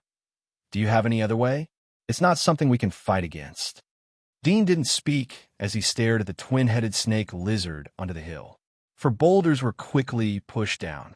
Scar and Jean looked at the unscathed twin-headed snake. Their faces were pale as they forgot to breathe. They rushed to Dean. "What should we do now?" Dean's fingers slightly clenched as he stared at the bottom of the hill. The twin-headed snake immediately swam over as it saw that the boulder was gone. It wanted to climb up the hill. Suddenly, boom! There was a loud noise as the whole hill shook. Lao Jean almost lost his balance and fell. They only heard a shrill roar coming from the bottom of the hill. It was extremely sharp, and they hurriedly looked down, only to find that the body of the twin-headed snake lizard had fallen on the ground. Under the hill where it had passed, there was a huge pit with thick smoke billowing. Gwyneth and the other two were stunned as they saw the pit. They suddenly remembered that this was the place where they buried the mineral powder yesterday.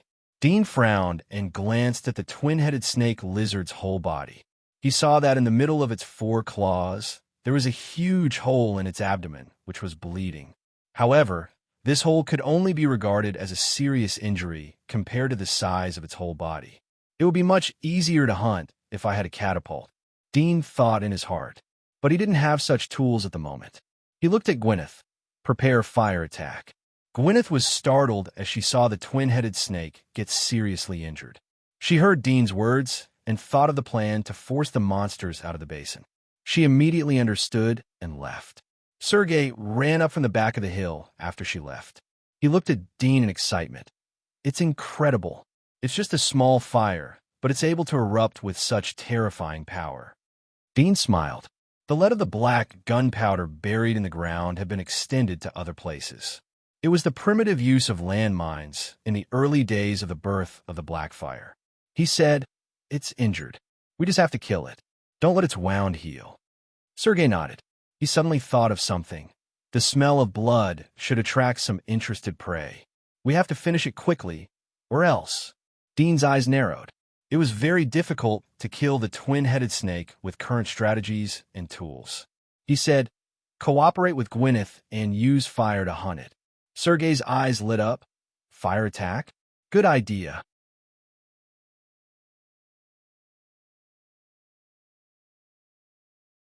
Chapter 286. Sergei, Jean, and Scar went down the hill one after another. They were going to arrange the final killers. Dean stood on the hill, monitoring the movement of the twin-headed snake lizard. Perhaps because the wound was too big, it did not try to climb up, but softly collapsed on the ground, twisting its body weakly. It seemed to be dying and would not live for long. However, Dean had seen the cunning side of these monsters in the past. He didn't believe in such appearances. Whether it was true or false, he only believed in the real dead things.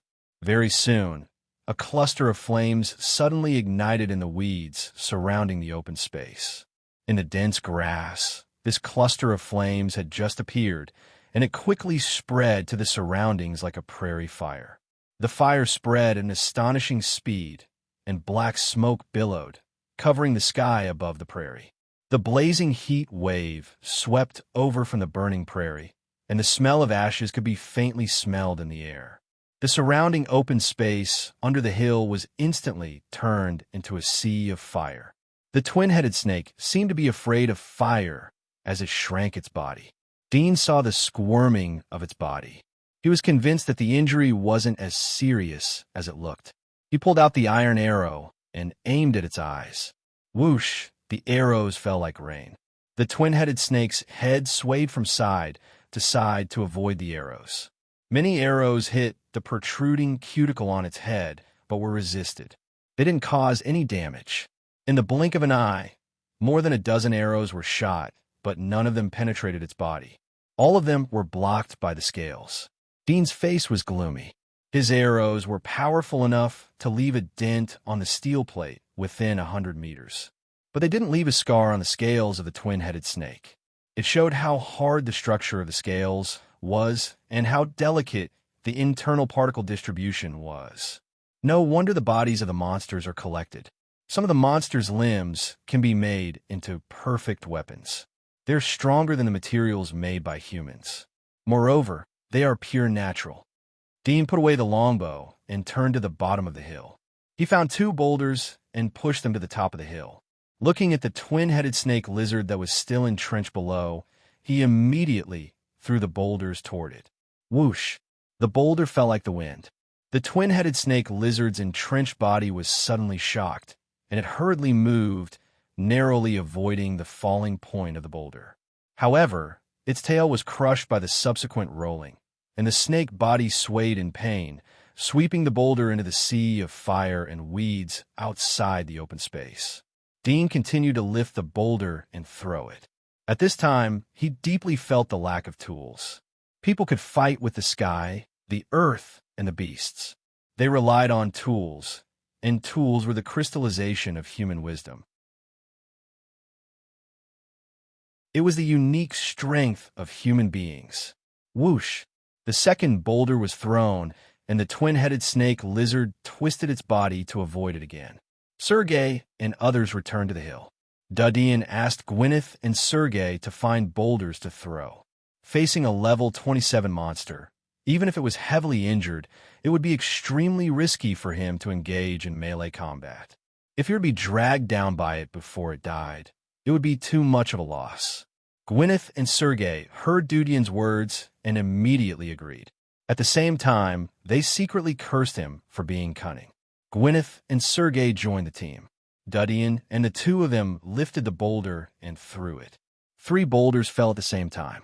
The twin-headed snake lizard was shocked and angry. It didn't expect to meet such a shameless enemy. It struggled to twist its body. Although it still had a lot of strength, the hole in its abdomen was too big. It was extremely inconvenient for it to move. It couldn't dodge in time and was hit in the back of its tail by one of the boulders. The pain made its body tense up. It quickly retreated and crawled out of the hill. However, there was a jungle fire outside. Although many of the weeds had been burned to ashes, but many of them were green weeds. They burned slowly, but the fire was still strong. It didn't dare to step into the fire circle. It tried to stay away from Dudeen and others. It's too far. Sergei looked at the position of the twin-headed snake lizard. He wanted to give up. Dudeen immediately said, "Let's change to a smaller size." Sergei couldn't help but smile. Jean and Scar were responsible for looking for boulders. The 3 of them acted as human catapults. They kept throwing boulders. Bang, bang, bang. Every time the 3 of them threw boulders at the same time. The twin-headed snake was struggling to dodge. Every time a boulder, or even 2 boulders, would hit its body. It didn't take long for the twin-headed snake's body to be covered with scars. Every boulder that fell would break its scales. The ground was covered with blood after dozens of boulders were thrown at the twin-headed snake. However, the weeds on the periphery of the open space had been burned to ashes.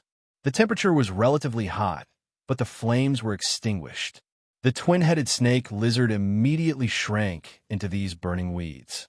Some of its exposed wounds were burned by the hot grass roots.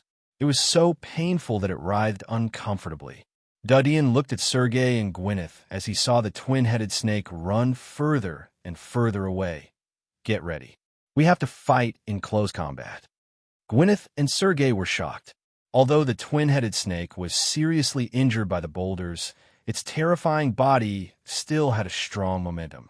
However, seeing Dean's determined eyes, the 2 knew that there was no room for discussion.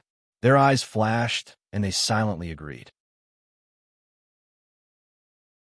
Dudian took the lead and slid down the hill to catch up with the twin-headed snake. Jean and Scar turned back and looked at the back of the three. They knew that they wouldn't be of any help. They silently prayed on the hill. Dudian quickly caught up with the twin-headed snake. He pulled out his bow and shot an arrow to attract its attention. The arrow hit one of the wounds where the boulder had rubbed off its scales. The sharp pain made the two-headed snake lizard notice Dean. Instead of retreating, it launched a counterattack. Two snake heads fiercely rushed toward Dean, its four limbs crawling on the ground. Dudian was surprised as he didn't expect it to have such speed. He quickly retreated and shouted at Sergei and Gwyneth. "I'll attract its attention. You attack from the left and right." Sergei and Gwyneth immediately separated from each other. Their eyes were like torches as they pulled out their long spears and swords. They tentatively attacked the twin-headed snake lizard from both sides. The twin-headed snake swept its tail so that they didn't dare to get close to it. Dudian looked at the two as he retreated. He saw their timid appearance. He knew that they didn't really want to attack. They were trying to avoid getting injured while obeying orders. He was angry, but he knew that there was nothing he could do. He gave up the attack and turned around to run back to the hill. The twin-headed snake chased after Dudian. Its speed was greatly reduced as it saw Dudian step into the hill. Its two heads were full of vigilance. It seemed that the boulder attack had left a big shadow on it. Dean also stopped as he saw that Sergei and Gwyneth didn't want to attack with all their strength. He quickly thought of other ways to deal with it. He shouted to both of them, "You guys hold it here. I'll go find help." Sergei and Gwyneth were puzzled. They didn't wait for them to ask as they saw Dudian turn around and leave. If they didn't know that Dudian had no reason to harm them, they would have thought that Dudian was getting cold feet. Help? Where to find? Sergei's heart moved as he had a guess. Dean followed the smell of smell and quickly ran in one direction. Soon, after he crossed 7 or 8 miles, he finally saw a wandering figure. It was the sickle walking dead, and it was the mutated sickle walking dead that he had hunted last time. It was extremely huge. Dudian didn't look back as he turned around and ran away. The mutated sickle undead roared as it chased after Dudian. Dudian returned to the place where the twin-headed snake was. Gwyneth and Sergei were harassing the twin-headed snake from time to time. They cooperated with each other to contain each other so that the twin-headed snake wouldn't attack the other person. Seeing Dean come back, the two of them were a little relieved. Then they heard a roar coming from behind Dean. They immediately saw a huge human with a hideous face and a sharp sickle in its arms. "Hide!" Dean roared. "You continue to contain him. I will continue to look for help."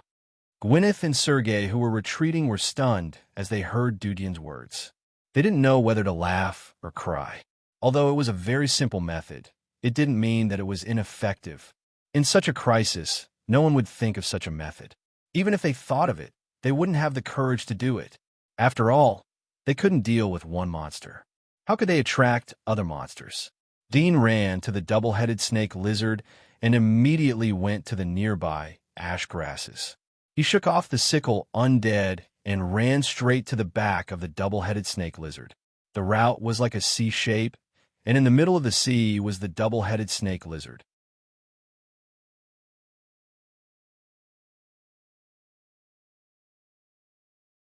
Chapter 287.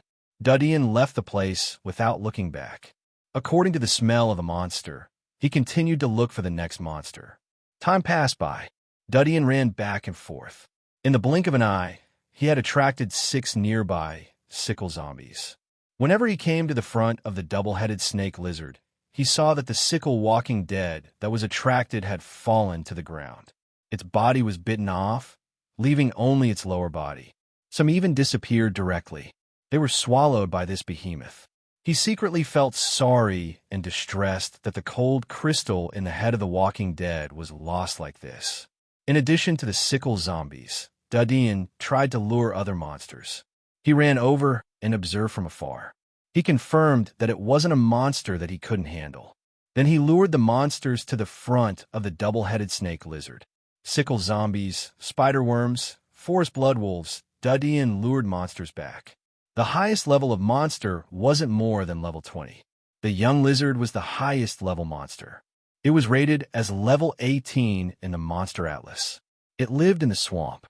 If it wasn't for the previous basin swamp being occupied by the magic claw crocodiles, it would have become the world of the young lizard. The double-headed snake lizard had more and more wounds under the attacks of Dudian, especially in the battle with the spider-worms. Although the spider-worms were level 15 and Dudian could kill them in a head-on confrontation, but they were very rare and troublesome monsters. They were highly toxic, and the spider silk they spat out contained deadly venom. Monsters that were higher than the spider-worms didn't dare to easily hunt them. Although the double-headed snake lizard had successfully killed the spider-worms, but it was entangled by the venom, especially the parts where the scales had fallen off. The venom spread extremely fast, which led to serious injuries in the battle with the young lizard and forest bloodwolves. It's our turn. Dudian looked at the dying double-headed snake lizard in front of him. He didn't continue to lure the monsters. In fact, there weren't many monsters around to lure.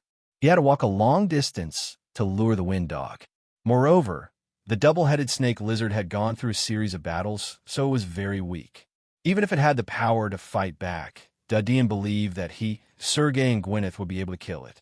In fact, if Gwyneth and Sergei were in their peak state, they would be able to kill the double-headed snake lizard. Let's go. Sergei looked at the twin-headed snake lizard that was lying in a pool of blood and slightly twisting its body. His eyes flashed with excitement as he held his spear and took the lead to approach step by step. Gwyneth no longer held back. Now, the two-headed snake lizard was like a tiger with its teeth pulled out. It had lost its deterrent power. Dean was panting as he had consumed a lot of physical energy. He was waiting for Sergei and Gwyneth to pin him down. "Huh!" Sergei shouted and rushed out with his spear. He stabbed the wound on the body of the twin-headed snake lizard. The pain made the twin-headed snake lizard writhing weakly on the ground roar in pain. The two snake heads that were fighting fiercely lifted up from the ground and pounced toward Sergei. Sergei's face slightly changed. He quickly pulled out his gun and retreated. Gwyneth quickly attacked from the other side, stabbing her sword at the other side of the twin-headed snake lizard, causing one of the snake heads to turn around and bite her. Dean saw the opportunity and shot an arrow. With a puff, the sharp arrow pierced through the lower jaw of the snake's head, where it had been bitten by the forest bloodwolf. Although the sharp arrow was extremely inconspicuous compared to its size, the damage it caused the snake's head to roar in pain. Gwyneth seized the opportunity and quickly continued to attack. Dean continued to shoot. The efficiency of the hunting team was maximized at this moment. The weakened twin-headed snake lizard attacked several times to no avail. Its physical strength was gradually exhausted. One of the snake heads softened as Gwyneth's sword cut through the wound. A lot of blood sputtered out. After a few minutes, the twin-headed snake finally died. Both of its heads were cut off, but its tail was still gently rolling behind it. The ground was full of blood, and the smell of blood filled the air. The three of them were relieved. Although they were tired, their hearts were full of excitement. Dean gasped and looked at Sergei. "Are you okay?" Sergei shook his head as he covered the wound on his shoulder. "It's nothing." Sergei was careless when the twin-headed snake's head hit him, although he used his spear to block the attack, but his shoulder was injured. Dean retracted his gaze. "Pack up the things and get ready to leave. The smell is so strong that it will attract other monsters." After that, he came to the corpse of the demon spiderworm near him. Its bulging body was pierced by the sharp claws of the twin-headed snake lizard, and the intestines and green gastric juices flowed out of its abdomen, filling the ground with an unpleasant stench. Dean took out his dagger and cut off the valuable tissues from its body. Now that he was an architect of the Temple of Elements, he could study these materials and make them into useful hunting items. These monsters were huge. Although many of their bodies were destroyed during the battle, but many of their precious organs and parts were preserved. Dudian and Sergei cut them off. Gwyneth didn't know anything about these things. She looked at the two of them who were rummaging through the bodies of the monsters. There was a trace of unspeakable feeling in her heart. In the past, she looked down on these bloody people. However, most of the things that lived inside the giant wall were brought back from outside the giant wall by these people. Moreover, they had to fight with such monsters in order to obtain these things. Gwyneth silently stood in the pool of blood. It was impossible to see what she was thinking. After 10 minutes, Dean and Sergei had cut off all the materials from the monsters. The most precious ones were the spider silk sack of the spider monster and the sharp fangs of the young swamp lizard. Although the twin-headed snake lizard was big and had a high hunting level, but the most valuable parts were the scales and claws on its skull. The other parts weren't of high value and were heavy to carry. Dean cut its stomach, and suddenly a large amount of gastric juices and digestive fluids were everywhere. It was extremely ugly. Among them, there were the shadows of several sickle zombies.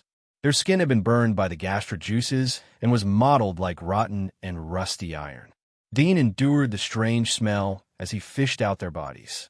He cut open their skulls and took out the cold crystals inside. Gwyneth frowned as she smelled the pungent smell. She looked at the cold crystals in Dean's hand. What is this? A gem? The raw material of God's blessing. Dean looked at her and slowly said. Gwyneth was startled. She felt that the gastric juice was rolling. Although there was no mirror, she could feel that her face was incomparably ugly. The raw material of God's blessing? Was it made from this thing? Dean nodded and put away the cold crystals. Gwyneth knew that Dean wouldn't lie to her, so her face turned uglier. She didn't expect that the thing that gave her strength and was called God's blessing would be made from the body of such an ugly monster.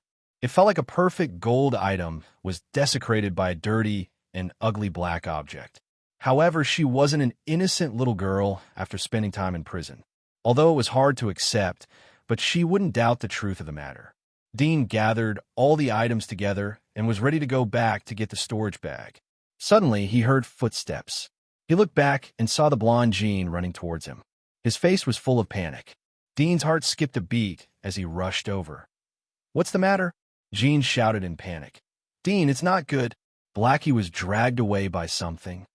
What? Dean was startled. Why didn't you help him? I helped, but Old Hay told me to go. He said that I couldn't deal with that thing. Moreover, that thing was too fast. I couldn't catch up with it. Jean said anxiously. Dean, please help Old Hay. I beg you. Dean saw the anxiety on Jin's face. He thought about the friendship they had in prison. He knew that Jean wasn't a coward. He used his sense of smell to track. Which direction? Behind the hill. Go straight up. Old Jean hastily said. Dean looked back at Sergei and Gwyneth. You guys clean up the place and wait for me at the entrance of the passage. I'll go with you, Sergei said. No. Dudian refused as it would expose his sense of smell. Moreover, Sergei was injured and couldn't use much of his strength. Gwyneth was exhausted. Although she was stronger than Sergei, but the number of steel nails nailed to her joints had greatly affected her combat effectiveness. She wouldn't be of any help if she followed them.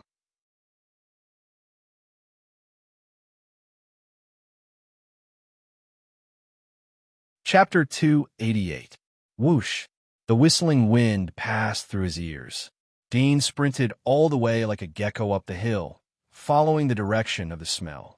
It didn't take long for him to see some spattered blood on the weeds. He couldn't tell if it was scars or the unknown monsters. His eyes were gloomy as he clenched his fists. He crossed the weeds, the skeletons of the giant monster, and the ruins of the collapsed buildings. When he smelled the smell of Scar and the unknown monster in front of him, his heart was relieved. It meant that his speed was getting closer to the other side. He immediately maintained full speed and chased all the way. After 7 or 8 minutes, Dean finally saw a 4 or 5 meters tall shadow jumping and running in front of him. It was a reptilian beast. It looked like a wolf, but its whole body was covered with green scales, mixed with fine black spots. There was a tuft of sharp hair on the top of its head, like a steel needle floating backward. Its limbs were thick, and its tail was long and thin. It was like a rope swinging behind its buttocks. Although he was standing at the back, Dean could still see that the thing was holding something in its mouth. Its 2 arms were shaking up and down as it ran. Scar. Dean's pupil shrank. His eyes flashed with killing intent. He quickly grabbed the bow and arrow, stabilizing his upper body while running. He aimed at a certain part of the body. Whoosh!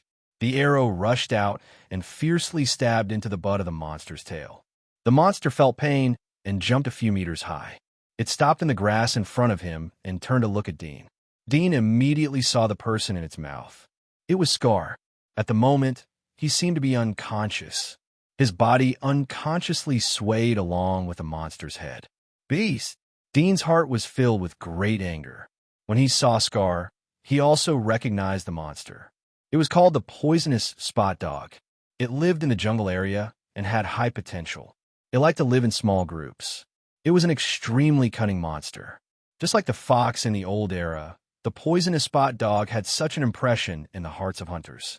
However, although the poisonous spot dog was cunning, its hunting level was not high. In adulthood, it could only reach level 14. Its combat ability was equivalent to that of an intermediate hunter. The dog looked at Dean with hostility. Its nasal cavity issued a low growl, but its mouth was still tightly biting Black Scar. Dean couldn't bear it anymore. He quickly aimed and shot. Seeing Dean's posture, the dog reacted quickly. However, it did not jump to avoid the arrow, but raised its head. Puff!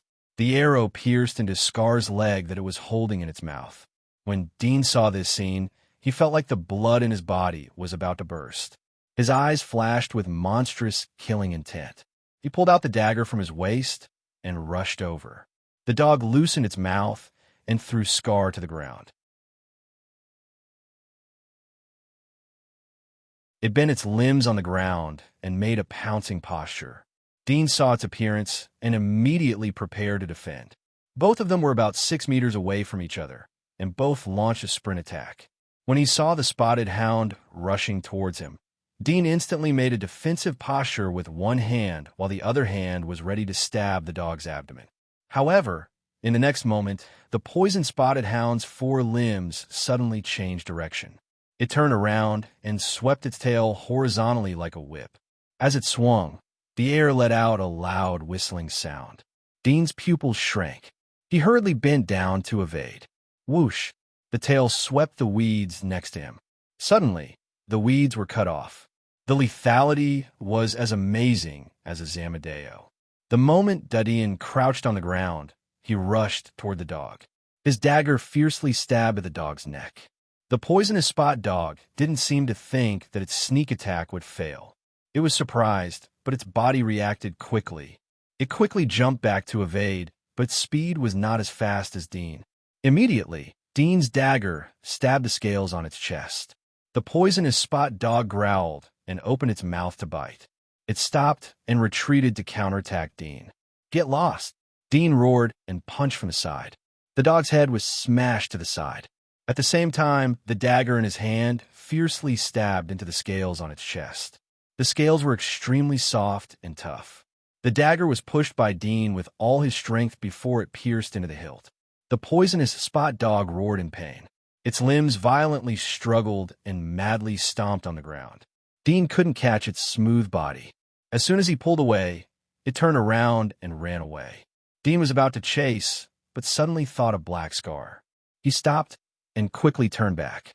He saw Black Scar lying in the weeds. His face was as pale as paper. He seemed to be in a coma. However, there was a huge bite mark on his neck. It silently told his condition. The carotid artery had been bitten. Dean's pupil shrank. He clenched his fists and slowly squatted down. He reached out and pressed on Black Scar's chest. He didn't feel a heartbeat. The huge bite mark on the carotid artery almost made half of Black Scar's neck fall off. Obviously, Black Scar would not survive. Caca! Dean's fingers made a soft sound. He clenched his teeth. His heart was full of remorse. He didn't expect that 1 to 5 people would die in the first time they came out. Although he expected that the outside of the giant wall would be extremely dangerous, he still underestimated the dangerous living environment here. His sense of smell wasn't excellent. His sense of smell wasn't as efficient as his hearing and vision. He had bailed them out of prison. He was ready to let them follow him to do big things. They trusted him so much. He didn't expect that they would encounter such a thing in the first time they came out of the giant wall. Dean clenched his teeth. He put Black Scar's eyes and picked up Black Scar's body. Suddenly, his nose slightly sniffed. His face slightly changed. Then a strong, murderous aura gushed out from his dark eyes. Slowly, he put Black Scar back to the ground. Dean pulled out a dagger from his leg and turned around. His eyes were full of murderous aura as he stared at the grass. Rustle. 8 figures ran briskly from the jungle. They were similar in size. They were 8 poisonous spotted dogs. One of them in the middle had a dagger stuck in its chest. Blood had stopped oozing out. It was the dog that had previously fled. At this moment, a pair of dark red eyes were coldly staring at Dean. Dean's eyes were full of anger and ferocity. Dean's eyes swept over the 8 poisonous spotted dogs one by one. He only felt that the cold blood in his body was boiling and freezing. His heart was full of killing intent. Although he knew that he was at a disadvantage and was likely to die, but behind him was Black Scar's body. He remembered that when he was in prison, Black Scar had talked about his dream of hunting. I used to hope that after I died, there would be someone to collect my body and bring me back to the giant wall. Let me die a human's death instead of exposing my corpse in the wilderness and feeding it to these beasts. Now I'm locked up here, so I don't have to worry. These mocking words and expressions had not been forgotten in his heart, even after several years. Black Scar was brought out by himself. Now that he was dead, his body must be brought back by himself. This was his only thought at the moment. The weak fire in his heart that was about to be extinguished seemed to burn into a vigorous flame at this moment, burning his brain. His always calm judgment and the most beneficial choice were engulfed by the flame. Anger. Feeling the strong, killing intent in Dean's eyes, the 8 poisonous spotted dogs did not rush to attack. Instead, they scattered and surrounded Dean in a circle. This was their habitual way of fighting when hunting in groups. After the encirclement was established, the 8 poisonous spotted dogs growled in a low voice and responded to each other. For a time, the dogs howled like wolves and dogs howled one after another, full of awe-inspiring momentum. Dean clenched the dagger and stared at the poisonous spotted dog that had killed Black Scar. Seeing that the war was about to break out, the 8 dogs that surrounded Dean suddenly stopped howling. They looked around, and the stable and firm encirclement seemed to be in a commotion. Dean frowned and sniffed. Suddenly, he smelled a very light smell approaching. Was it another monster? Ow! The 8 poisonous spotted dogs suddenly looked at the left side of the jungle and seemed to perceive something. The encirclement that had just been formed suddenly collapsed, and they ran in the opposite direction without looking back. They did not even look at Dean. Dean's face was gloomy. A monster that could make the 8 cunning poisonous spotted dogs run away was most likely a large monster that was above level 20. He put away the dagger and quickly turned around to pick up Black Scar. Just as he was about to run away, a shadow suddenly ejected from the grass nearby and fell more than 10 meters in front of him. Dean's pupils shrank as he saw the giant shadow jump out. Scar, who was in his arms, was almost scared out of his wits. It turned out to be an extremely strange monster. It looked like a giant praying mantis, but the difference was that it didn't walk upright. Instead, it was like a twisted seaweed. Its whole body was in the shape of a sickle. Just from its appearance, one could see its terrifying combat effectiveness. The moment he saw this thing, Dean felt that his mind was a bit blank. Although it was the first time he had seen it, its appearance had left a very deep impression in his mind. It was one of the 8 legendary monsters recorded in the Monster Atlas. And this was one of them, the Splitter. You're tuning in to the Warrior Lore YouTube channel. Don't forget to subscribe and join us on this journey to catch the most captivating stories.